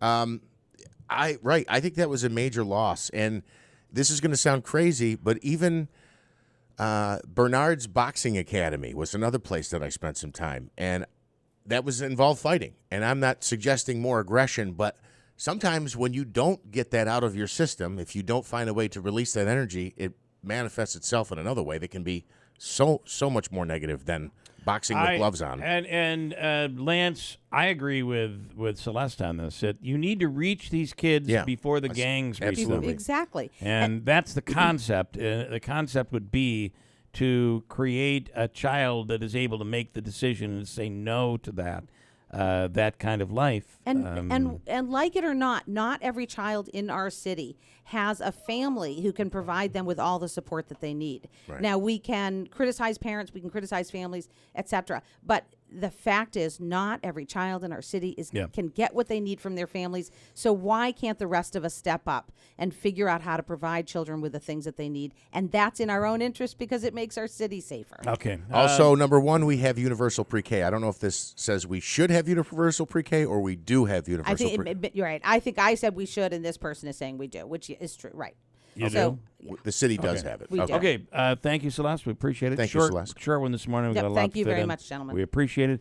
Mike says traditionally it was a three-legged stool that was used to support children, parents, church, and school. Unfortunately, the two-parent household is becoming less and less. Church as part of people's lives is much less. That only leaves school as the support structure, meaning the role of school teachers and the school district more important today probably than ever. Well, and can I just say, one of the things that I find very frustrating is that we have these really beautiful schools that we've all publicly together invested a lot of money in. And for the most part, after the school day is over, which is pretty early in the day, those buildings are closed, right? So we need to use those. The school district needs to figure out how to allow programming to go on in those places, how to allow area groups to get in there and use those spaces so that kids have a place to go and hang out and get some homework done, hang out and learn chess. That's why sports is so important in so many people's lives. It's something to invest time and energy in. Yeah. So and not just sports, but all sorts of healthy activities. I'm just using sports as an Absolutely. example. Thank you. Thank you. Okay, coming up, Scott McNamara. Let me do the free money question, though, Davey. First, we're going to do a quick break. I'm looking for caller number 2, 315-736-0186. Second caller right now, $200 on the line. A chance to win Hobica's money next with a very sweet question on WIBX. We are proud to serve our country, to serve our local communities, to wear the uniform, to be a soldier, to serve abroad when and where duty calls. We are ready to stand with our brothers and sisters to defend, to serve, to fight. We're always ready, we're always there. We are the New York Army National Guard. Sponsored by the New York Army National Guard. Hi, this is Scott Trout of Cordell & Cordell. There are a lot of great dads out there. Sometimes those dads get divorced. For more than 30 years, we've represented men in divorce, confronting the pitfalls that could devastate your finances or harm your family relationships. While every situation is different, our goal is to get the best outcome for you and your kids. Visit CordellCordell.com to take the first step. 518-554-0000. 100 Great Oaks Boulevard, Suite 110, Albany, New York, 12203. Online at CordellCordell.com.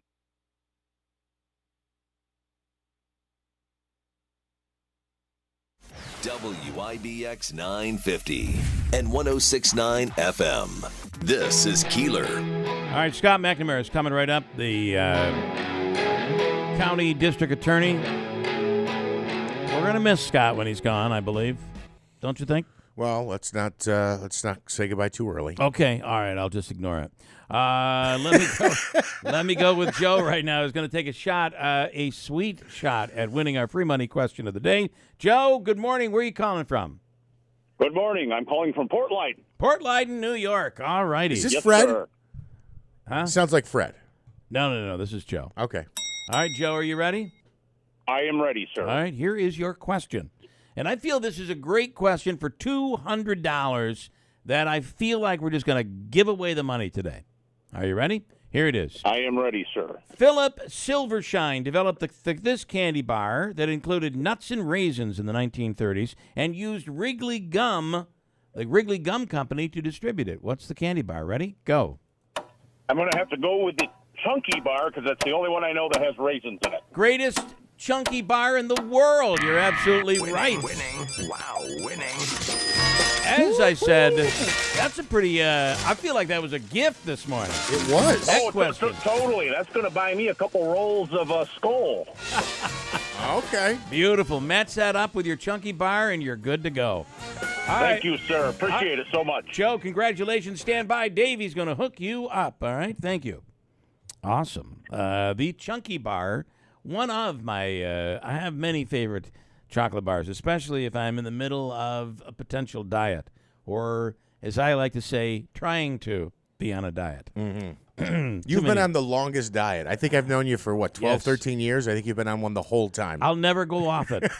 I probably never will. And maybe I'll never be on it.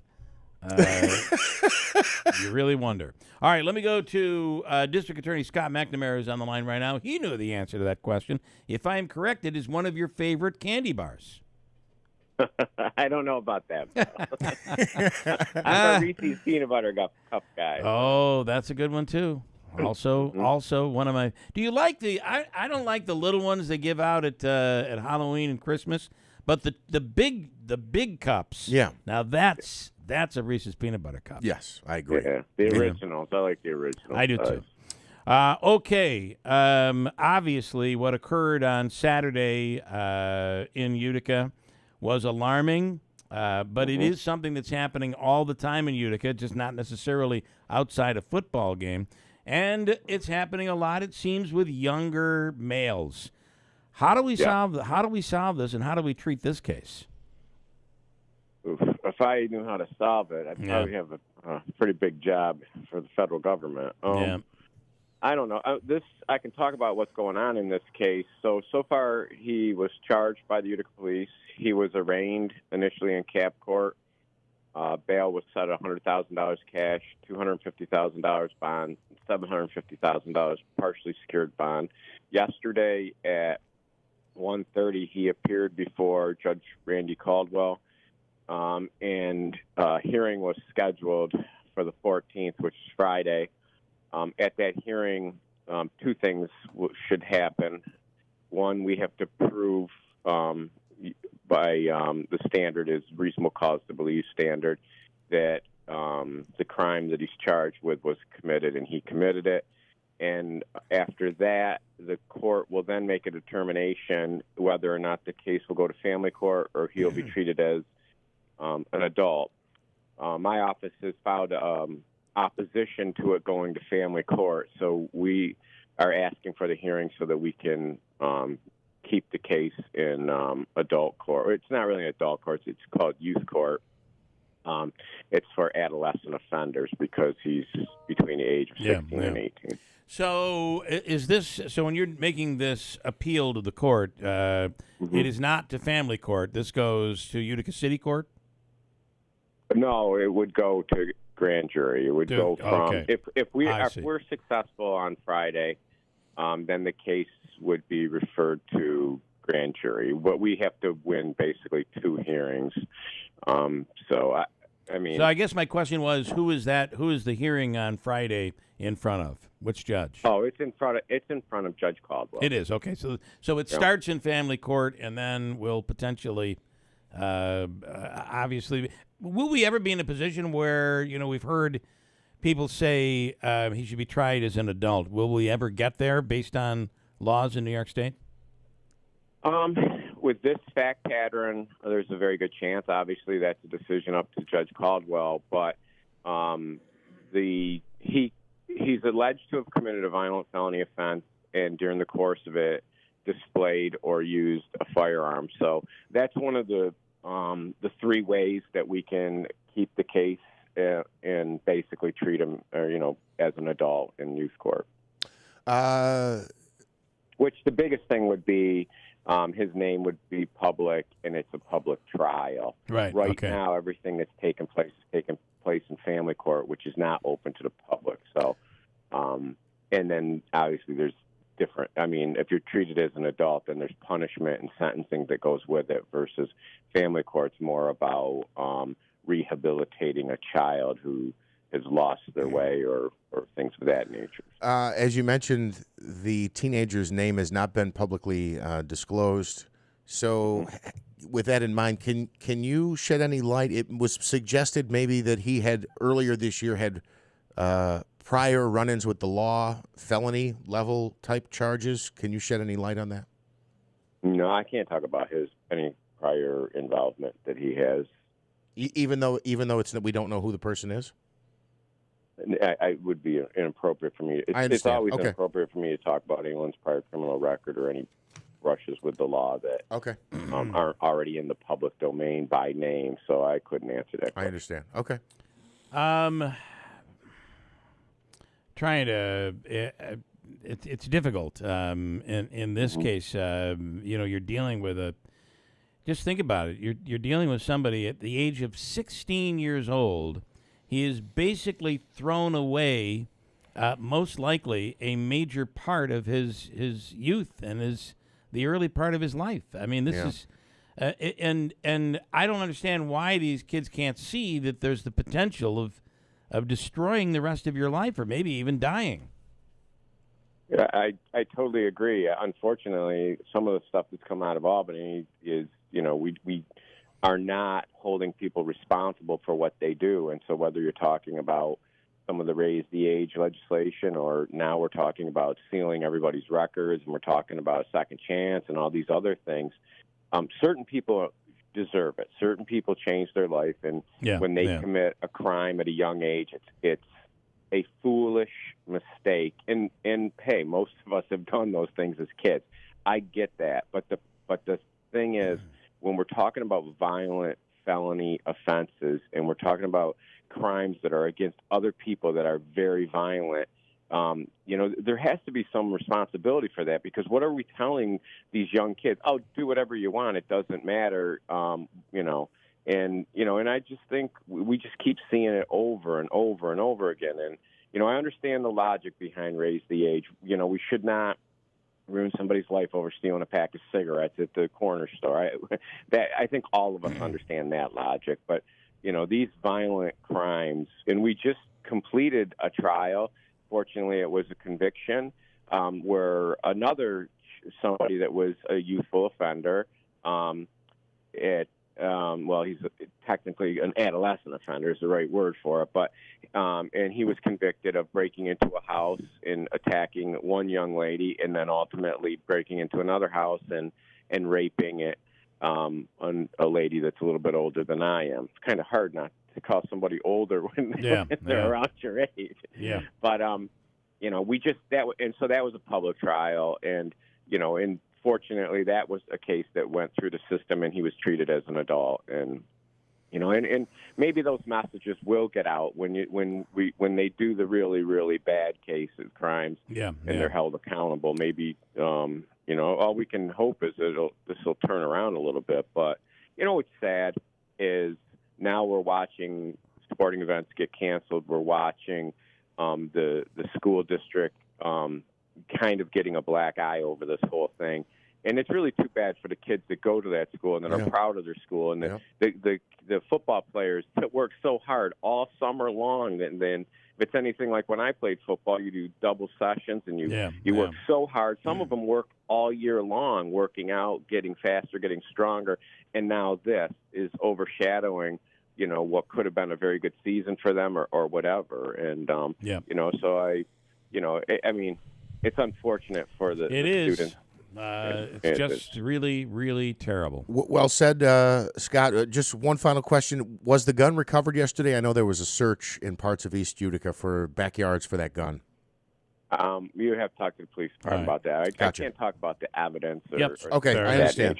Sorry. Scott Thank you. McNamara, as always, we appreciate it, and we'll talk again soon. Thank you. All right. Thanks for having me. Have a great day. WIBX Utica Rome, 8 o'clock. He's even more dangerous now. I'm Dave Anthony, Fox News. An escaped prisoner in Pennsylvania has a gun and ammo. Danilo Cavalcante stole it from a house last night in East Nanmeal. The homeowner fired at him 7 times, but he still managed to get out with a stolen rifle. That's Fox's Brooke Singman. Police, including SWAT officers, have now flooded the surrounding areas to track down the dangerous killer. It's been reported that a green hoodie and a pair of prison shoes belonging to Cavalcante have been found nearby. Now, he escaped nearly 2 weeks ago, days after getting a life sentence for murdering an ex-girlfriend. North Korea's leader has arrived in Russia to meet with President Vladimir Putin and may be ready to provide Russia with weapons and ammo to use in its war in Ukraine. Accompanied by top military and arms industry officials during this trip. It's a rare trip out of the country. The last time he was in Russia was in 2019. And Kim Jong-un's country is in desperate need of food and energy assistance. He's also been attempting to acquire nuclear ballistic submarine technology. It is unclear what Russia is willing to give up in a possible deal. Fox's Alexandria Hoff. The U.S. is taking another step to free 5 Americans detained in Iran. Fox's Mark Meredith is at the White House. Monday, we learned waivers were issued that would unfreeze some Iranian financial assets that were being held in South Korea. They'll be allowed to go to a third party. Also in exchange, we know that 5 Iranians being held by the U.S., that they'll be able to be released as well. Yeah, the Biden administration says that money would only be used by Iran for humanitarian purposes. If you Google, you'll see this story. The company's going on trial today. The government's challenge against Google is the first major monopoly case to make it to trial in the U.S. since the internet became widely available. The Justice Department's looking to prove Google abused its power and unfairly shut out rivals to dominate the search engine business, something Google denies. This Fox's Lillian Wu. America's listening to Fox News. Think identity theft won't happen to you? Think again. There's a new victim every 3 seconds in the U.S., over 15 million this year alone, and many don't even know they're victims. LifeLock alerts you to identity threats you could miss, even when you monitor your credit. If your identity is stolen, your dedicated U.S.-based restoration specialist will work to fix it. No one can prevent all identity theft, but everyone can save up to 25% off their first year with promo code NEWS at LifeLock.com. Identity theft protection starts here. Hi, I'm Martha Stewart. Every year, more than 4 million pets enter shelters here in the United States. My friends at American Humane have been helping animals since 1877. The goal is to ensure that pets have a safe shelter, especially during natural disasters. Adopting a shelter pet allows shelters to help more animals awaiting care. Please consider adopting today and take some time to learn more about American Humane's other work at americanhumane.org. All right, we have mostly cloudy skies and 64 degrees. WIBX News Time is 8:03. This news update is brought to you by Shop My Carl's today. For the lowest prices, no credit needed financing, and fast same-day delivery in the New Hartford Shopping Center and Destiny USA. Of course, talking there with Oneida County District Attorney Scott McNamara as we wrapped up the last hour here on the Keeler in the Morning Show. The 16-year-old suspect in connection with the shooting at the Proctor football game, outside of the Proctor football game this weekend, is expected to be in family court on Friday. And we will continue to provide updates on that story as they become available to us. Congressman Brandon Williams and fellow Republicans calling for a special session of the legislature to be convened to help deal with the ongoing migrant crisis. Williams was joined yesterday at a news conference in Syracuse by Assembly Minority Leader William Barclay and fellow lawmakers. Members of the GOP have been critical of the way Governor Hochul has dealt with the issue. The governor said last week she'd consider bringing the legislature back to Albany, but has not revealed a possible timetable. An undercover operation in Oneida County targeting local retailers who sell adult beverages has landed 2 cashiers in hot water. That's according to state police, who conducted the underage drinking initiative at a total of a dozen gas stations, convenience stores, adult beverage shops, pharmacies, and a supermarket recently. Authorities say 10 of the 12 locations were found to be in compliance with New York state law. However, 2 were found to be violating the state's laws regarding sale of alcohol to a person under the age of 21. 2 people faced charges. They were the cashiers at the Main Street Wine and Spirits in Boonville and the Tops Friendly Markets in Boonville. You can read more on that story at WIBX950.com.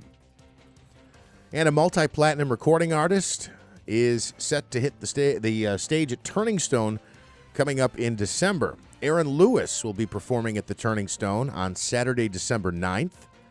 He is the founder of the popular band Stained and has recorded music with legends like George Jones, Willie Nelson, and Vince Gill. Tickets for the show go on sale this Friday morning at 10 a.m. at the box office or through Ticketmaster. WIBX News Time is 8:06. Your Weather Center forecast is brought to you by the Community Foundation of Herkimer and Oneida. Join them on September 20th at givemv.org and show everybody that the Mohawk Valley gives. Here's your latest forecast from Eyewitness News. I'm Eyewitness News Chief Meteorologist Craig Flint in the WIBX Weather Center. Today, partly to mostly sunny, then increasing clouds in the afternoon, some showers and a few thunderstorms by evening, a high of 77. Tonight, mostly cloudy, showers and thunder, low 58. And tomorrow, periods of rain, especially morning and midday, then clearing sky, breezy, much cooler and turning less humid, near 65. For more on your local forecast, tune to Eyewitness News at 6 on WUTR. I'm meteorologist Craig Flint on WIBX 950 and 106.9 FM. All right, checking sports. A great game last night, but certainly a disappointing end for Bills fans. Jets fans, on the other hand, it was a nice victory. Bad news, though, is Aaron Rodgers left during the first series, just 4 plays in, and the fear is that he suffered a torn Achilles tendon. If so, he would likely miss all of his first season with gangrene. But to the game last night, the Jets pick up the victory, a final of 22-16 in overtime. Undrafted rookie Xavier Gipson returned an overtime punt, 65 yards for the game-winning score. Zach Wilson filling in for Rodgers, 14 of 21, 140 yards, a touchdown, and a pick. A rough night last night for Bills quarterback Josh Allen.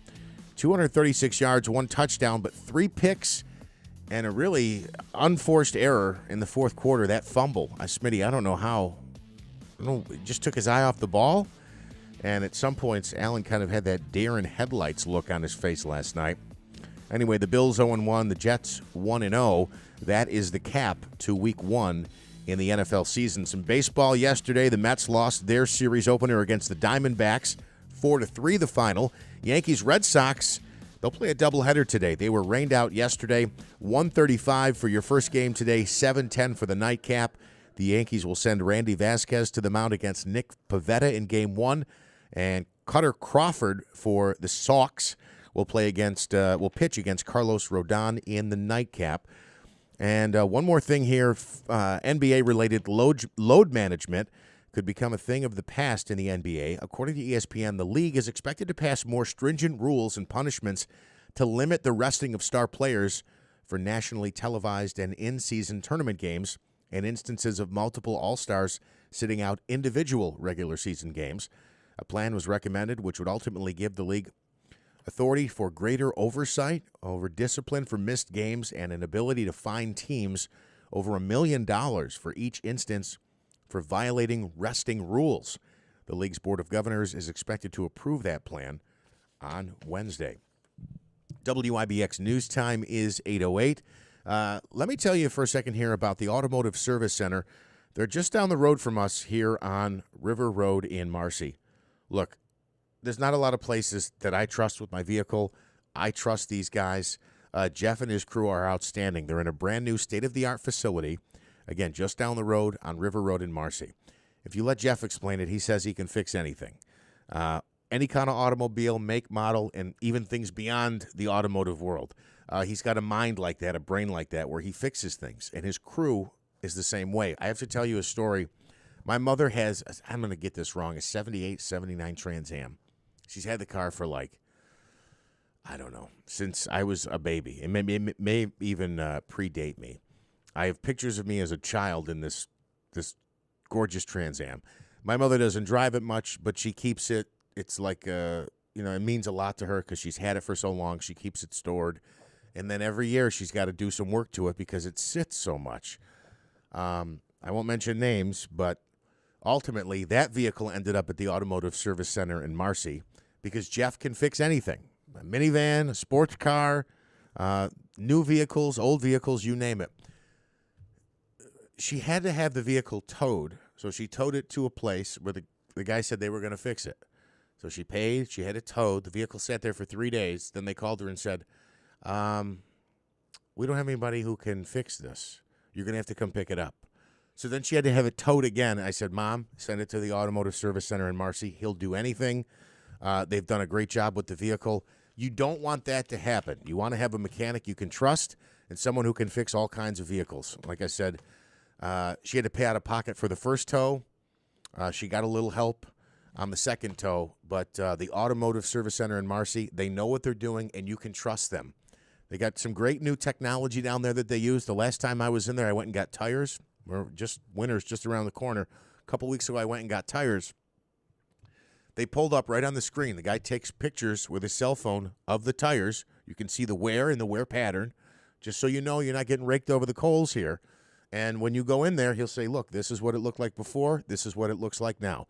You can trust them. The Automotive Service Center, River Road in Marcy. Give them a call today, 315-738-7710. Winter is just around the corner. You don't want to get caught off guard. We're going abroad for the first time in years.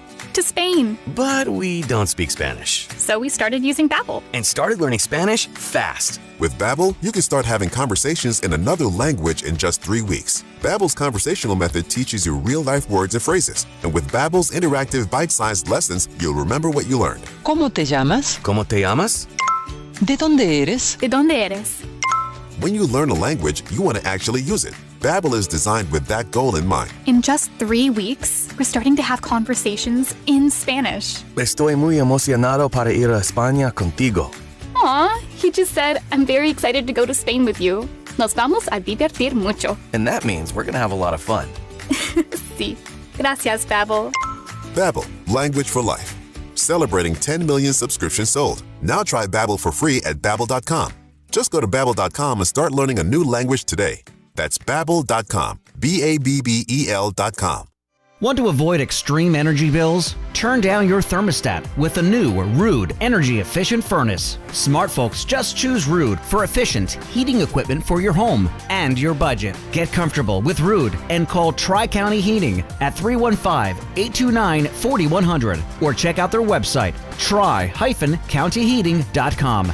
Don't forget to call for their furnace cleaning special. Expires September 30th. Are you a registered nurse with a passion for making a difference in the lives of others? Do you have a desire to work in a supportive and compassionate environment? If so, hospice and palliative care may be the perfect opportunity for you. We're currently seeking a registered nurse to join our team. As a hospice registered nurse, you'll have the opportunity to provide one-on-one nursing care and emotional support to patients and their families during a difficult time in their lives. You'll develop and implement care plans to meet the needs of your patients and to ensure that they receive the highest quality of care possible. At Hospice and Palliative Care, we believe that everyone deserves compassionate and dignified end-of-life care. If you share the same commitment to excellence and are looking for a fulfilling career working Monday through Friday in hospice care, we would love to hear from you. To learn more about this opportunity, please visit hospicecareinc.org. That's hospicecareinc.org. Or call us today. Thank you for considering hospice as your next career destination.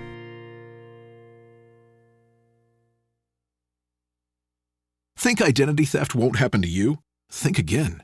There's a new victim every 3 seconds in the U.S., over 15 million this year alone, and many don't even know they're victims. LifeLock alerts you to identity threats you could miss, even when you monitor your credit. If your identity is stolen, your dedicated U.S.-based restoration specialist will work to fix it. No one can prevent all identity theft, but everyone can save up to 25% off their first year with promo code NEWS at LifeLock.com. Identity theft protection starts here.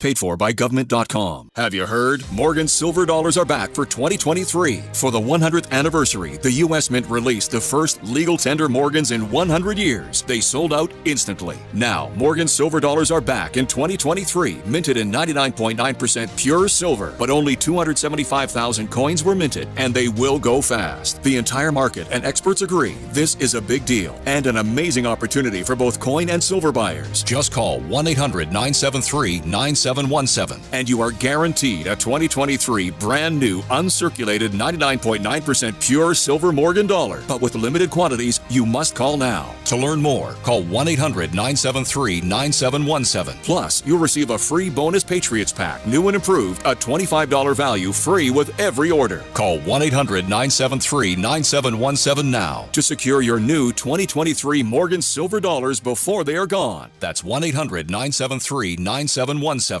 Hi, this is Scott Trout of Cordell & Cordell. There are a lot of great dads out there. Sometimes those dads get divorced. For more than 30 years, we've represented men in divorce, confronting the pitfalls that could devastate your finances or harm your family relationships. While every situation is different, our goal is to get the best outcome for you and your kids.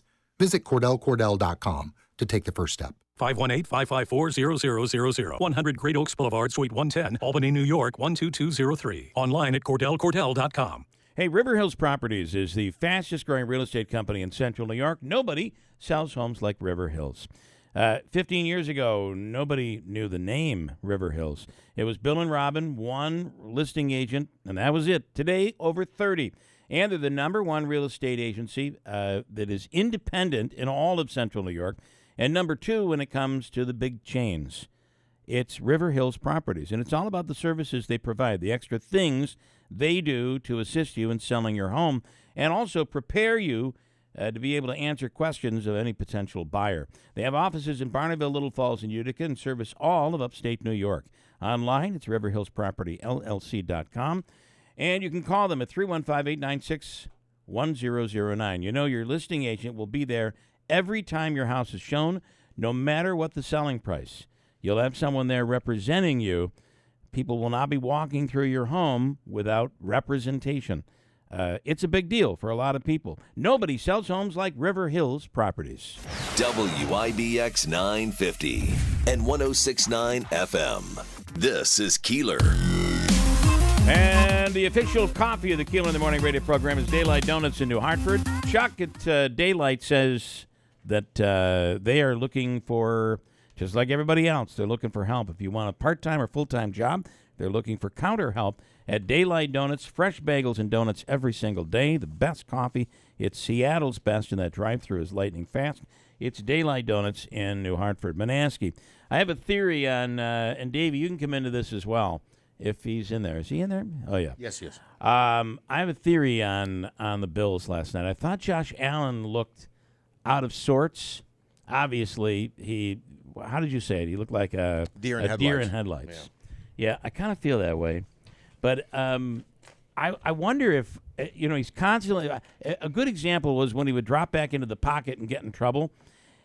Normally, he would scramble and get out of there. He didn't do that last night. But he still made some stupid decisions. I just feel like he's second-guessing himself. So many people are telling him, don't do this, you can't do this, stop doing this. And you could see them yelling from the sideline. I feel, this is just my take. The other problem, I think, on the team that nobody's talking about is Stephon Diggs. The way he left, the temper tantrum that he had, I think Diggs is there, and he makes it very clear you got to keep Stephon Diggs happy. And if he's not getting the ball, he's not going to be happy. And I feel like there were times that Josh Allen forced a pass to Stephon Diggs when it shouldn't have happened. Almost feeling like I got to make sure I take care of Stephon Diggs, as opposed to making decisions and not worrying about anybody at all. I feel like he's not a positive entity on that team right now. So I'll just go the other side just for a minute. I know the last pick in particular, when I felt like he was forcing it to Gabe Davis and Whitehead. The kid knew the route was coming and just caught it off. Yeah. I did see, though, on the drive where they needed the field goal to force overtime, he and Diggs were talking on the sideline, and they looked like they were on the same page. I agree. But, yeah, if he doesn't get the ball, he complains. But he's going to complain. And if you're Allen, I think you're going to. There may be only one or two of those passes, but there'll be a couple passes you're going to throw to him that you wish you threw to somebody else. Right. But you got to keep him happy. If he's not in the game, then it's like every fourth ball. If we haven't thrown one to Diggs, you better throw one now. Yeah, because he's not going to be happy. Yeah. I don't know. Maybe it's just me. Davey, your take on that? Well, the opening play, the first play was the Stephon Diggs. You see that? I did, and I don't think that there was any surprise that was a message. And the other part of this, to be fair, is he makes some unbelievable catches. He sure does. But that stuff wasn't happening last night. The passes weren't there last night. Right. Joining us now for analysis on the Bills is Joanne Moskal. Joanne, what did you think last night? I mean, when it went to overtime, you probably thought, well, we've got it in the bag, right? At that point, certainly. And then at that point, I said, I got to see Bill early in the morning, so that was I'm going it. to bed. I wish I would have made that decision. Thank you for joining us. Joanne Moskal is with Hospice, and, of course, this is a unique program, but it's not. We're learning more and more about animals and people and how important the two are to each other. And it seems like a perfect fit for Hospice. Yes, actually, we have been talking about having a hospice residence dog for quite a while. And we had an opportunity where a dog needed a home, and he fit exactly what we needed for our 4-bed residence. And so we adopted Jasper a few months ago, and he's been such a great addition because there is nothing like the warmth of an animal. Yeah. The companionship, too, right? It's like it's a friend who's loyal, always there for you. Oh, absolutely. And for some of our patients, they may have been living in a nursing home, assisted living, or didn't have the capability to care for an animal anymore. So just having that animal come in the room can decrease somebody's anxiety, their blood pressure. For families, it's also a relief. And that dog can just be that quiet companion or a very good listener, right? They're not going to argue with you. Mm-hmm. They give you that unconditional love. I think there's also an element, too, you're absolutely right, but also that the human, I'll say the human, feels like the dog also needs me, right? So the dog's there to keep you company, but you're also looking out for and caring for the dog. You feel like I need to support this dog as well, whether it be food or walking or just petting. It's the companionship.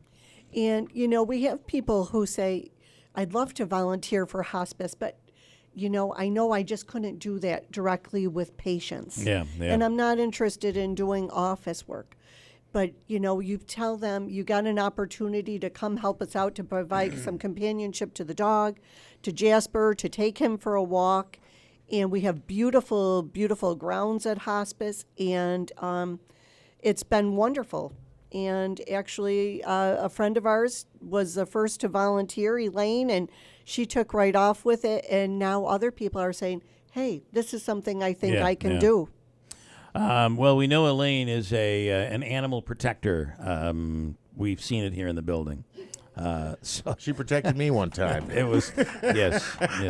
She thought he was a bear, and she was protecting him. So it is really interesting to see why, and you're right. Well, you would know that a lot of people have given up. They've given up their pets. And at this point in their life, just having that companionship has got to be something really special. It truly is, and with Jasper, he's got a very calm presence, but he'll come in that room, he'll lay his head right on someone's bed. They're able to pet him. And, just that sense you get from an animal and that unconditional love is just unbelievable. How do you find the right dog? Because I will tell you that if you had me choosing, you wouldn't be happy. I have the ability to always select the most hyper dog in the world. You wouldn't want a Greyhound one time, right? Greyhound was that Greyhound was, if I can just talk about our dog. Absolutely. That dog was a rescue. Tammy was her name. She was a small Greyhound, would curl up, looked almost like a cat when she would curl up, but she was a racing dog. Yeah. Now, first time we came home, we didn't realize you have to kind of crate. They want to be in a crate. Okay. They only know a crate. So we just kind of left her in the house and we took off, and then we came back and the dog was on top of the table. Couldn't get down, like the dinner table. She was on, this long-legged, very fat, couldn't get down. So that was our first experience, but turned out to be one of the greatest dogs we ever had. Now, we've gotten some others, though, that were incredibly hyper. You have to, I would assume, for this, pick the perfect dog. We actually had several visits with Jasper prior to him coming and actually residing at the center, where he came and spent hours with us at different times to see how did he interact with patients, with families, was he okay with people coming in? Because this is now someone's home residence. Right. Yeah. So, that's how we went about it. And he is the chillest dog. He's just happy when anybody will take him for a walk, but also he'll come and just lay in a room and kind of provide that quiet presence as well. What kind of dog? He is a pit mix, but he was also a rescue dog. And at one point, he had gone through extensive training by his owner who had been a dog handler. So it was wonderful to have a dog that has had all this training prior to coming to us. All right. Well, what do you want people to know? Obviously, if somebody would like to assist Elaine in walking the dog, you probably would look for that. Oh, we would welcome that. That's all they need to do, Bill, is call hospice, ask for our volunteer department. It's 315-735-6484. And they just have to fill out a simple application. Then we ask them to come in, meet Jasper with a staff person or another volunteer to see how they relate. Because, you know, every relationship, a dog with a person, maybe somebody will say, yes, this is the best fit for me, or they'll say, it's not for me. And that's okay. Yeah. Just reach out, and we want to thank you for everything that you guys do over there. You mean so much to so many people at difficult times in their lives. So thanks so much. Incredibly, incredibly important. The number again to call, 315-735-6484. Okay, thank you. Thank you, Joanne. Elaine, thank you. We'll break and come back. Coming up, how would the political candidates, the mayoral candidates, handle the situation that happened outside Proctor with the shooting on Saturday after the football game? The next candidate coming in is Bob Cardillo. He's running on the conservative line in the mayoral race in Utica. We'll speak with Bob. Coming up next, he's wearing a special hat for you. Coming up next on WIBX. Experience the heartwarming spirit of giving at A Taste of Compassion, the Utica Food Pantry's fundraiser. Join us on Thursday, September 21st from 6 till 9 p.m. at Monarch Banquets. Indulge in a delightful evening with an open bar, buffet dinner, lively music, and raffles. Tickets are $60 per person or $100 per couple. Support those with the greatest need. Get your tickets online at uticafoodpantry.org. Let's stand together to ensure that no one in Utica goes hungry. Hi, this is Scott Trout of Cordell & Cordell. There are a lot of great dads out there. Sometimes those dads get divorced. For more than 30 years, we've represented men in divorce, confronting the pitfalls that could devastate your finances or harm your family relationships. While every situation is different, our goal is to get the best outcome for you and your kids. Visit CordellCordell.com to take the first step. 518-554-0000. 100 Great Oaks Boulevard, Suite 110, Albany, New York, 12203. Online at CordellCordell.com. If you need flooring, you'll clearly want to go to a flooring store, right? Because that's all they deal in is flooring. In Sarah's Flooring Outlet, it's all they deal in, flooring. Whether it's hardwoods or vinyl flooring, carpeting, tile, everything you can possibly think of. They have all the different products, and the beauty of this is they have all these products in stock, including Pergo Extreme by Mohawk, where they have the lowest price guarantee on Pergo Extreme. It's a 60-mile radius of their store. They guarantee the lowest price on Pergo Extreme, period. And it's an amazing product. Deeper warranty. It's dent-proof, waterproof, kid-proof, pet-proof. Only at Sarah's Flooring Outlet do you get the 60-mile price guarantee. 60-mile radius of the store, the largest selection. You see why people go to the big store.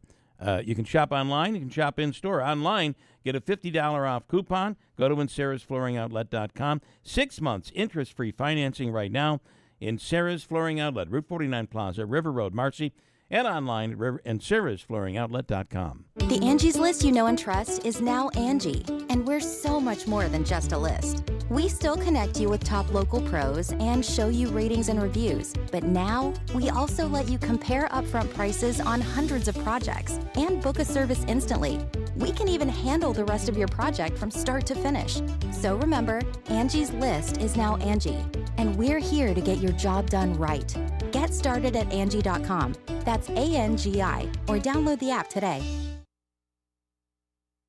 Are you paying too much for term life insurance? A man age 50 non-tobacco user can obtain $500,000 of coverage for as little as $110 per month. Level rate for 20 years. That's right, guaranteed level rate for 20 years. If you're a smoker, there are great rates available for you as well. Call Term Busters for a quote. 1-800-908-7636. You're probably paying more than you should. Call 1-800-908-7636. Remember, call Term Busters. 1-800-908-7636. Sample rate for preferred non-tobacco rate class. Exam required to qualify.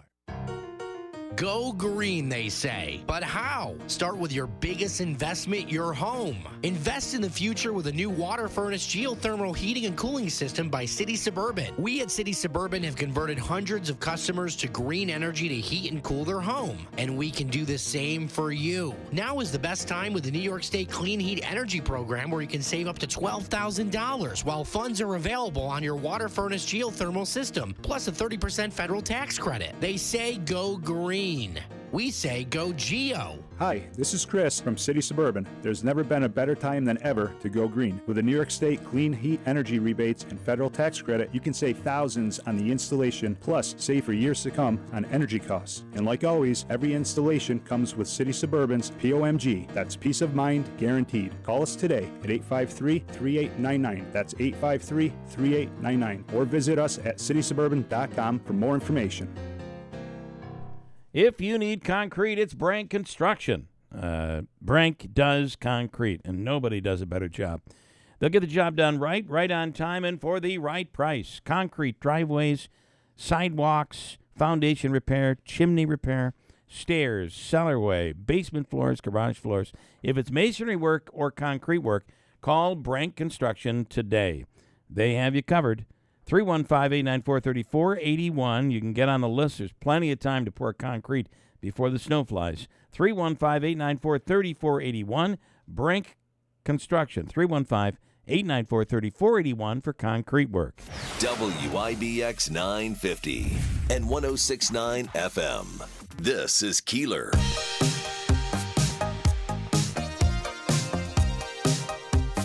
All right, after a long... Oh, boy.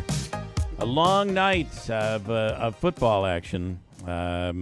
We really had there was a lot of action, right? So you had Saturday, you had Sunday, Friday night even football, Saturday, Sunday. Well, it's full Monday swing now. night. We're all in now. Yeah, because you're going to have a game Thursday night here on IBX, another Sunday night game, and then the next 2 weeks, there's doubleheaders on Monday Night Football. So this Tuesday mornings will be even tougher. In studio right now is Bob Cardillo. He's running on the conservative line for mayor in the city of Utica. Bob, good morning. Good morning. So wearing a Giants hat, I just want to mention. And I don't have a cold. And you don't have a cold this time. It's just twice. Very nice. Second, there's. I don't know what's happening. The hat looks a heck of a lot better than the team did Sunday, but let's move on. Yeah, So, okay, tell me what's your take on what happened on Saturday, the shooting outside the Proctor football game, and how would you handle it if you were mayor right now? Well, the first thing is this. I was at events on Sunday. There were a number of events that we had gone to. And the third event I was at St. John's Church down on Bleecker Street. Yeah. And I started getting the information, the texts from the board or from the superintendent. So I said, I was with a friend of mine. I said, come on, let's go. I want to drive up and see what's going on. So as I drive up Hilton Ave, the first thing I notice is a New Hartford police vehicle. Yeah.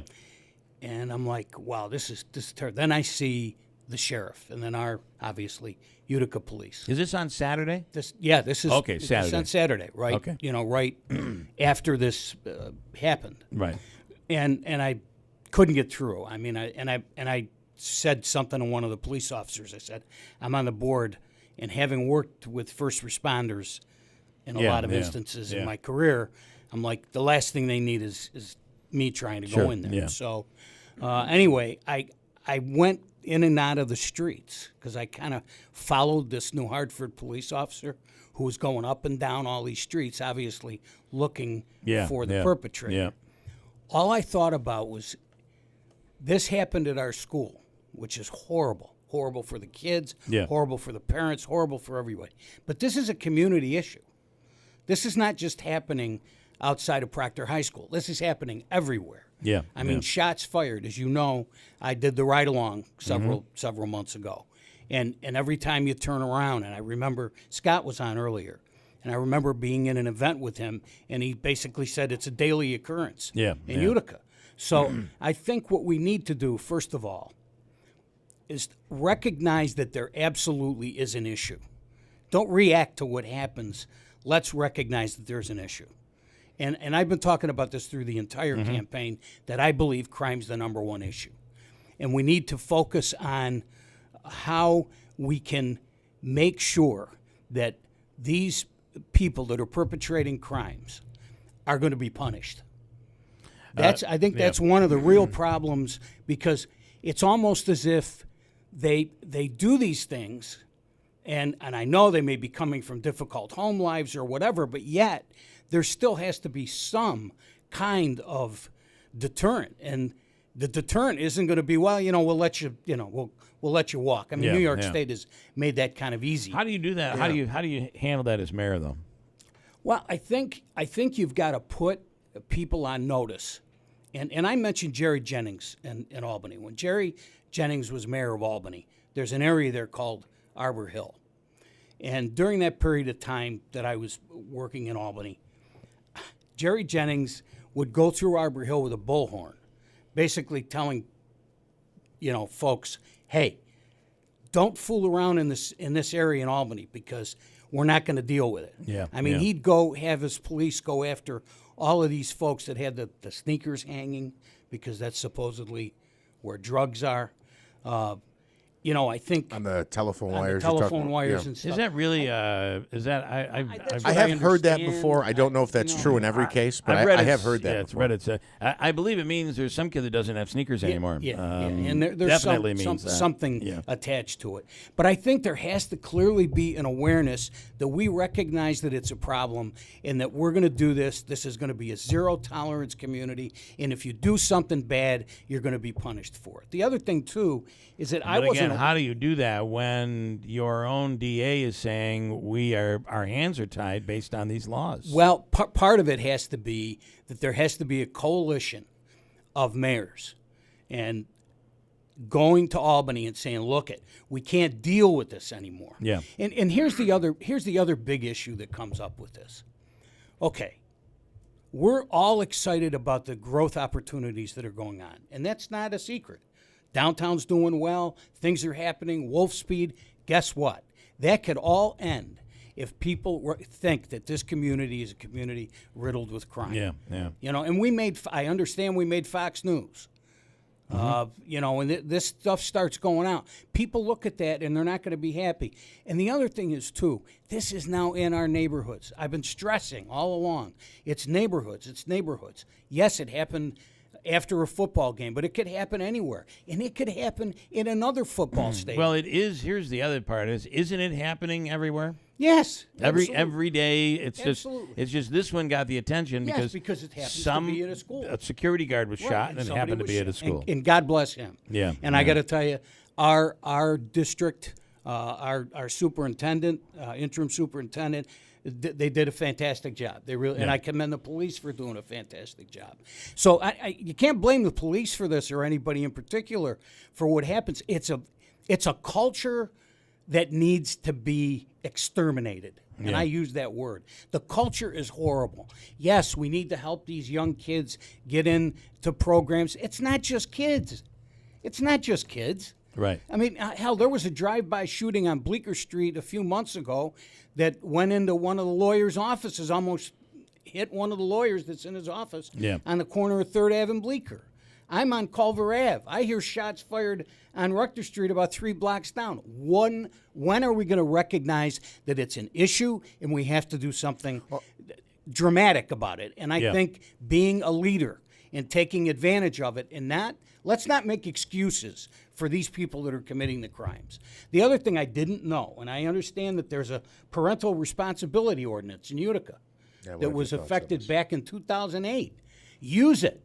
Make parents understand, this is an issue. Look, if I got in trouble, my dad would have kicked my butt. Right. That's the way it works.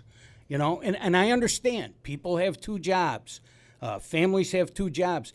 That I don't want to use that as an excuse because they're still committing these crimes. And if they think they can, if young people think they can get away with it, or anybody thinks they can get away with a crime, they're going to do it. What are you on the? By the way, on the ordinance thing, listen, you can go in and shoplift, and you're out, and you get to do it the next day and the day after that, and nothing happens. That ordinance thing is, I'm afraid, I don't know where that's going. And it should be based on the individual. It's in place, yes. I understand, but it may be in place, but that came long before bail reform and everything else that's going on. If you think there are certain laws that we have today that don't have teeth, that would be, unfortunately, one of them. I don't know where you're going with that. Because shouldn't it be dealt with individually? Maybe in this case, there you have 2 parents that are really trying, and they have a kid who's just out and he's gone the wrong way. It may be a situation where this is a neglected kid, and the parents, nowhere to be found, are responsible. I don't know how we deal with that, but it's... Look, these are not... there's not an easy answer to this, yeah. And I recognize that. But I do believe that we have to have an awareness, and it has to become a priority. And again, because of what it affects, it just doesn't... Crime affects everything. Yeah. Everything. Some criticism that came in this morning. I know you talked about what you were doing on Saturday and that you responded to the scene. We had some folks point out that there were meetings with the school board and the superintendent and the police department, that it went till late hours Saturday, and then it resumed Sunday morning at 9 a.m., and that you were one of 2 board members who was not part of those meetings on Saturday or Sunday. And I know one of your very focal part of your campaign is full-time mayor, full-time job. Respond to that criticism that you were not part of that. First of all, I wasn't a part of it because my colleague Don Dawes and I spoke, and we didn't know that there were meetings going on. Nobody called us to invite us. How am I going to go to a meeting if I don't know what's taking place? You feel you should have been included in that? Absolutely, I should have been included. So should have Don Dawes. I was surprised to hear that you guys were excluded from that. No, I mean, and I can show you. I got no email. You're I got saying no you text, didn't know that nothing. those meetings were going on? Meetings were going on. Somebody said I never went up to the scene. I went. I'm not going to get myself involved. I'll reach out to Habaika and see. No, I don't. And I'm not criticizing. I'm just saying. Well, you are criticizing. I mean, we were not invited. Nobody said there was. Yeah. Matter of fact, I called Don and I said, because I had heard something when they had the news conference, and I said there were board members there, but I didn't know. Okay. Nobody, All right. Other issues you want to I know this has been the focus here this morning. The shooting incident itself, proactive things that you think the city should be doing or that you would do as mayor. Well, again, I think the number one thing is awareness. Make people recognize that this is a problem. Let's not shove it under the rug. Okay? There have been a number of these things. Now, all of a sudden, because it's at a school, we're going to make it, a high priority. After, when something else happens, what do we do? So I think there needs to be, I would have a task force, a crime task force, including multi-jurisdictional folks. I think having a public safety commissioner is absolutely critical. I'm not a pro. That's not what I do. That's not my strength. And I think if we have a public safafety commissioner that can tie all of these things together, that will be very helpful. Do you just focus on it? I think it's important to focus on it. I haven't even read the messages yet, but I'm sure one says there are task forces that exist in this area that have multiple representatives of multiple police agencies. How would this be different? How would Yeah, I think that the mayor needs to be involved in these things. Secondly, who do you think would be a good candidate for your public safety commissioner? Somebody who would have the knowledge and the experience to tackle issues like this. Do you have someone in mind? No, but I have the type of person in mind. Okay. Not an individual name. Well, Jeff is asking if you have someone, if there's somebody that you would. How'd you phrase that? Well, just essentially somebody who has the knowledge and experience to kind of jump on this problem. To me, I would look at somebody who is in law enforcement, but who's also been involved maybe in multi-jurisdictional relationships. Somebody retired, like maybe a retired FBI or a retired New York State, or a retired officer. And also, you got to remember, public safety is not just police. It's also fire. Sure. It's also first responder. It's disaster. It's emergency preparedness. So I think those are the types of people that I would look at. Okay. All right. And the mayor put out a statement. We asked this of Celeste, and I'll do the same thing of your opponent, Galimi, tomorrow. Jeff has the statement. This is the statement that the mayor put out right after the shooting over the weekend. Via WKTV, I will not, as a mayor, stand for this behavior in my city, and whatever has to be done will be done. So your comment on that, and I kind of do wonder, it's already happening in his city. It just so happens it happened at the school. Right. Which gave emphasis to this. Correct. But we should have been monitoring and working on this much sooner than now. And again, I go back to the effect that it has not just on crime, but it has an effect on everything that we do. And if I go back to the comment about economic development, you're not going to have economic development if people don't believe that this community is safe. One more. This is Lance and Lee. Jeff, would you please ask Bob if he believes if opening up the group homes that they had across the state, like the ones in Taberg and Ansville, would help in keeping thugs off the street? His question, not mine. I'm not familiar with it, so I can't really comment. But if it's something that would be helpful, of course, anything that we can do to are these like reform schools? Yeah, or? I don't. That's why I don't I'm know. not what 100% sure what that. And I think those still exist. Wasn't Mike Tyson in one of those years and years ago before he was? Yeah, because he's from the Albany area. Yeah. But well, at least that's where he was, and I thought that was a reform school of some sort. But okay, and then one more. I have Jeff here saying Mayor Hanna tried something like Operation Zero Tolerance, and that ended with lawsuits for violating people's civil rights. Obviously, you'd have to be very careful in how you do absolutely. it. Yeah. But that doesn't mean that you can't be telling people that we're not going to tolerate crime in this community. Okay, Just can't do it. Yep, can't do it. Bob Cardillo, we appreciate it. Best of luck. Thank you very much. We're getting there. It's we're making our way into about 7 weeks? mid-September, and we're about 7 weeks from early voting. So, wow. Thank you. We appreciate the time. 8:47. Go Bills. Go Giants. And Giants. 8:47 at WIBX. John and Marie heard about Mattress Express's newest promotion where you simply stop in, perform a simple comfort test, and get a prepaid $25 Visa card. They went to Mattress Express's location in New Hartford on Commercial Drive next to Pet Supplies Plus. They tried Tempur-Pedic. They tried Stearns & Foster. They tried the 9 different purple mattresses. They loved them all. They settled on the Q9 King number bed by Instant Comfort in a flex head. John liked his side firm. We set it to 40, elevated his head and feet, said he'd never been more comfortable. Marie liked her side softer. She was an 18. What a difference. Elevated her head a little higher, her feet a little less. They said it was like they were each in their own custom bed. They qualified and signed up for the 5 years, no interest, no money down, did not give us a nickel up front. They, for their luxury rewards, selected a 75-inch flat screen TV. Hurry, this is a limited time offer. Come to any Mattress Express, perform a simple comfort test, and get a $25 prepaid Visa card.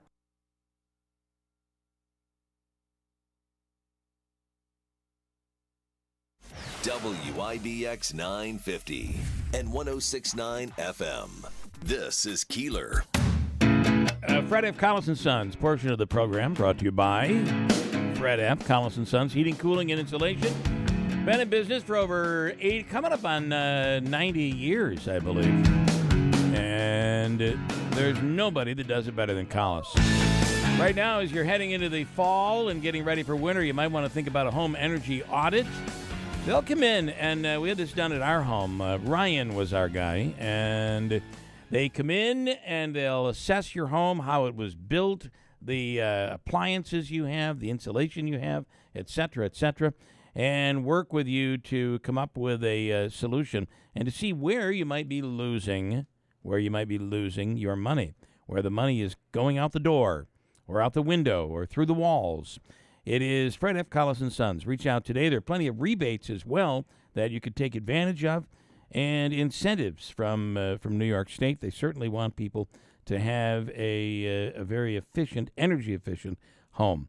And again, Collis is on call 24/7. If you're in need, they have you covered. Fred F. Collis & Sons, heating, cooling, and insulation in Yorkville, Rome, and in Syracuse. How we doing? Good morning. Good morning. Good morning, sir. I apologize. I said hello to Jack, and I skipped right over you. Will you please introduce yourself from National Grid?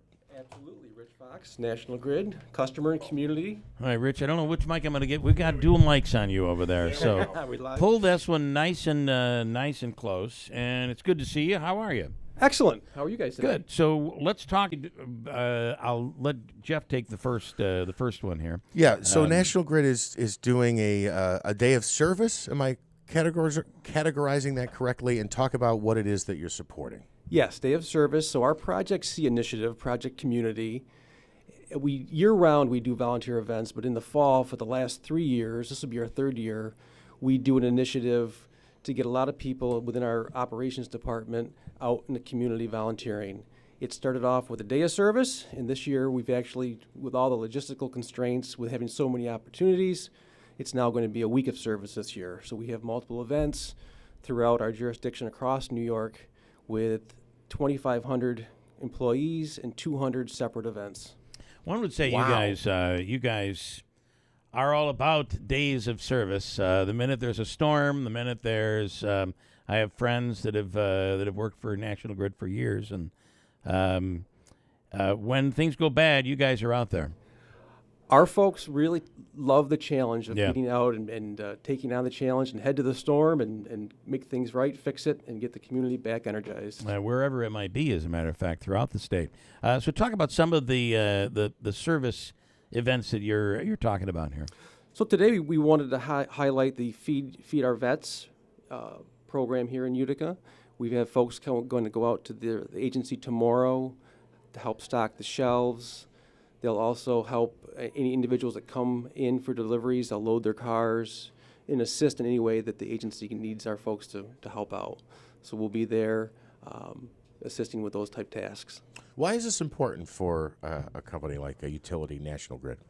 So we are a large utility. Oftentimes we're very busy with keeping the lights on and the gas flowing. This is a nice opportunity to give back, for all of our folks to give back to those that we serve, and just to get out and give back and be a part of the community. It really is satisfying.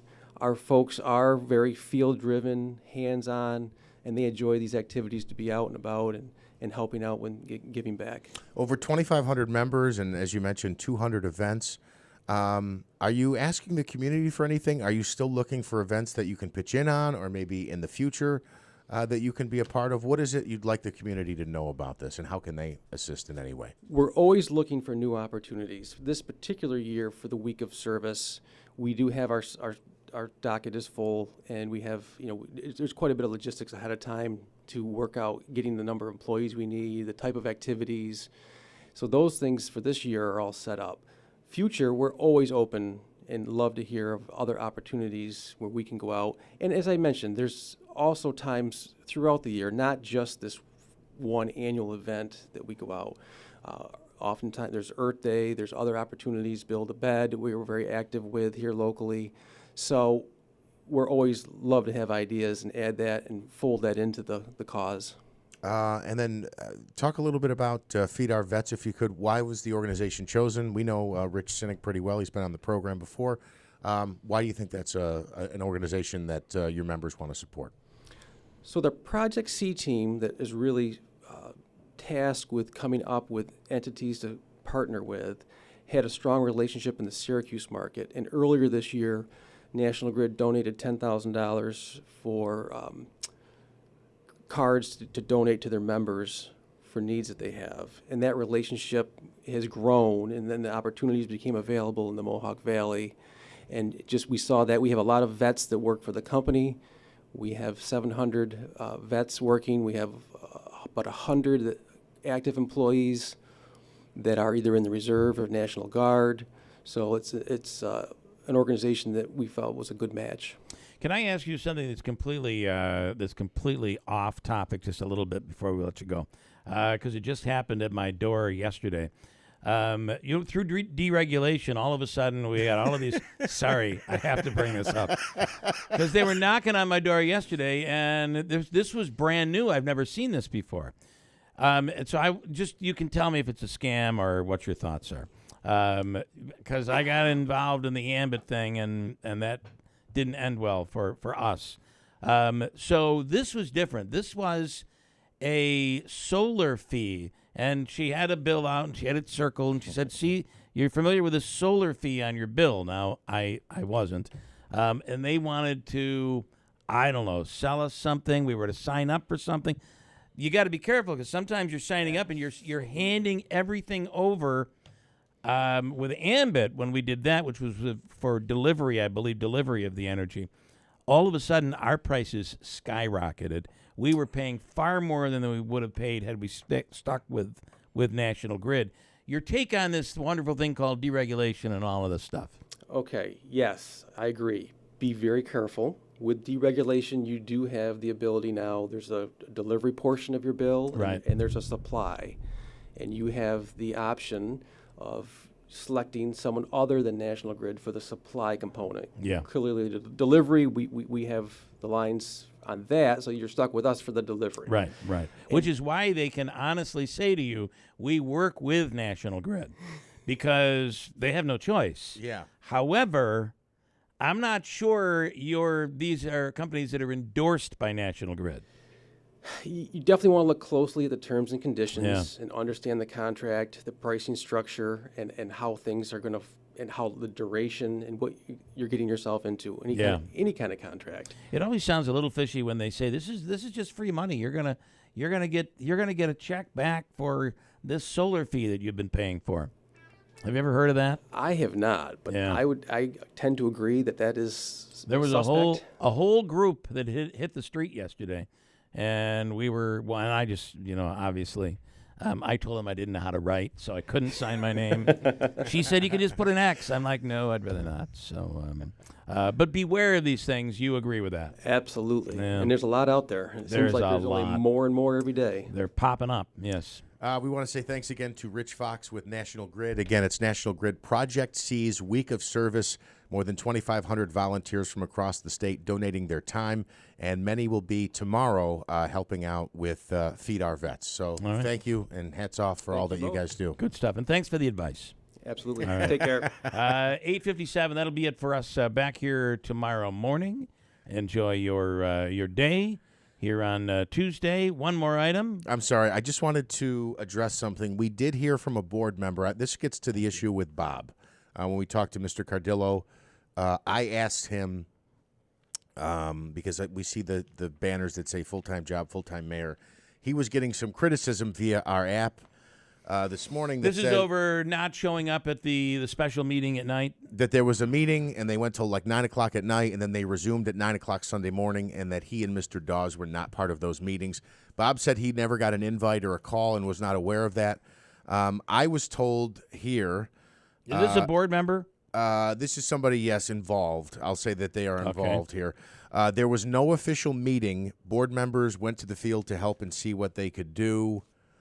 And then I believe it went from there, but there was not an official. We're going to meet here. So the board members were at the school. There was no responded get a hold of everybody. To the scene, correct. Okay. And then apparently it turned into a longer meeting, and there was discussions that went on, but there was not a formal meeting that was called. And I believe this person is saying there were not invites that were sent out. It was right. A majority of the board was there at the time. And I have one more here. This is a follow up to the comment about the the facilities here. I'm sorry. I'm scrambling to think of what it was. The Ansville Residential Center. The Ansville Residential Center is located on Taberg Florence Road in Taberg, New York, is a state prison and serves a capacity of 25 people. So it sounds like this is some type of a youth detention facility. Yeah, I think and those I was already, unaware of that. I I those apologize. Already exist. I'm. Well, I think the question was, should they bring it back? Right, and I'm not sure you have to. I didn't know they ever went away, I guess is where I'm at. The Falcon Clinic in Washington Mills accepting new patients right now. Call them today at 315-507-4751. It's the area's premier osteopathic medical clinic. Dr. Shemileski, Dr. Zielinski, Dr. Kosminski, all under one roof. Call today and schedule an appointment if you need a family doctor. Call today. 315-507-4751. WIBX, Utica, Rome. The House gets back in session. I'm Dave Anthony, Fox News. And in addition to Congress being on the clock to fund the government to avoid a partial shutdown next month, House Republicans are getting ready to go after President Biden as they probe any role he had in his son Hunter's business dealings. Fox is confirming that the House Speaker, Kevin McCarthy, wants the House to pursue an impeachment inquiry. Now, McCarthy called it, quote, the logical next step for their investigations into the president and his family. So what happens next? Well, a meeting to discuss impeachment is set for Thursday morning. It's the House GOP conference, and they want the key committee chairs like Jim Jordan of Judiciary and James Comer of Oversight to lay out their latest findings in the status of their investigations. That's Fox's Griff Jenkins. Now, House Republicans are also critical of the possible prisoner swap with Iran to free 5 detained Americans that would not just also free jailed Iranians, but also... Secretary of State Antony Blinken has signed off on waiving sanctions to allow $6 billion in frozen Iranian funds to be transferred from South Korea to Qatar without financial institutions facing U.S. penalties. That money, the administration says, can only be used for humanitarian goods and will be closely monitored. Fox's Jared Halper. North Korea's leaders now in Russia, where Kim Jong-un could offer weapons and ammo for Russia to use in its war in Ukraine, perhaps in exchange for economic aid for North Korea and nuclear technology. In Pennsylvania, an escaped prisoner now has a gun. Danilo Cavalcante, who broke out 12 days ago, broke into a house last night. Stole the .22 caliber rifle with a scope and a flashlight, made off with the gun. The homeowner shot at Cavalcante. It's unclear if Cavalcante was hit, but it prompted a big police response. Fox's Nate Foy in Chester County, Pennsylvania. Cavalcante escaped days after getting a life sentence for murdering an ex-girlfriend. There's a flooding disaster in Libya. Heavy rain caused flash floods, wiping away entire neighborhoods in the city of Derna. 10,000 people missing in the muddy water. America's listening to Fox News. There are more identity threats than you realize. Even if you monitor your credit, only a little personal info needs to leak out, like your social security number or password, for you to become a victim. LifeLock alerts you to threats you could miss. If your identity is stolen, a dedicated U.S.-based restoration specialist will work to fix it. No one can prevent all identity theft or monitor all transactions, but everyone can save up to 25% off their first year with promo code NEWS. Go to lifelock.com. Hi, I'm Martha Stewart. Every year, more than 4 million pets enter shelters here in the United States. My friends at American Humane have been helping animals since 1877. The goal is to ensure that pets have a safe shelter, especially during natural disasters. Adopting a shelter pet allows shelters to help more animals awaiting care. Please consider adopting today and take some time to learn more about American Humane's other work at americanhumane.org. Paid for by ERC Business Solutions. Attention business owners. Was your company impacted during COVID? If you had W-2 employees during 2020 and 2021, you may be entitled for up to $26,000 per employee through the Employee Retention Tax Credit program.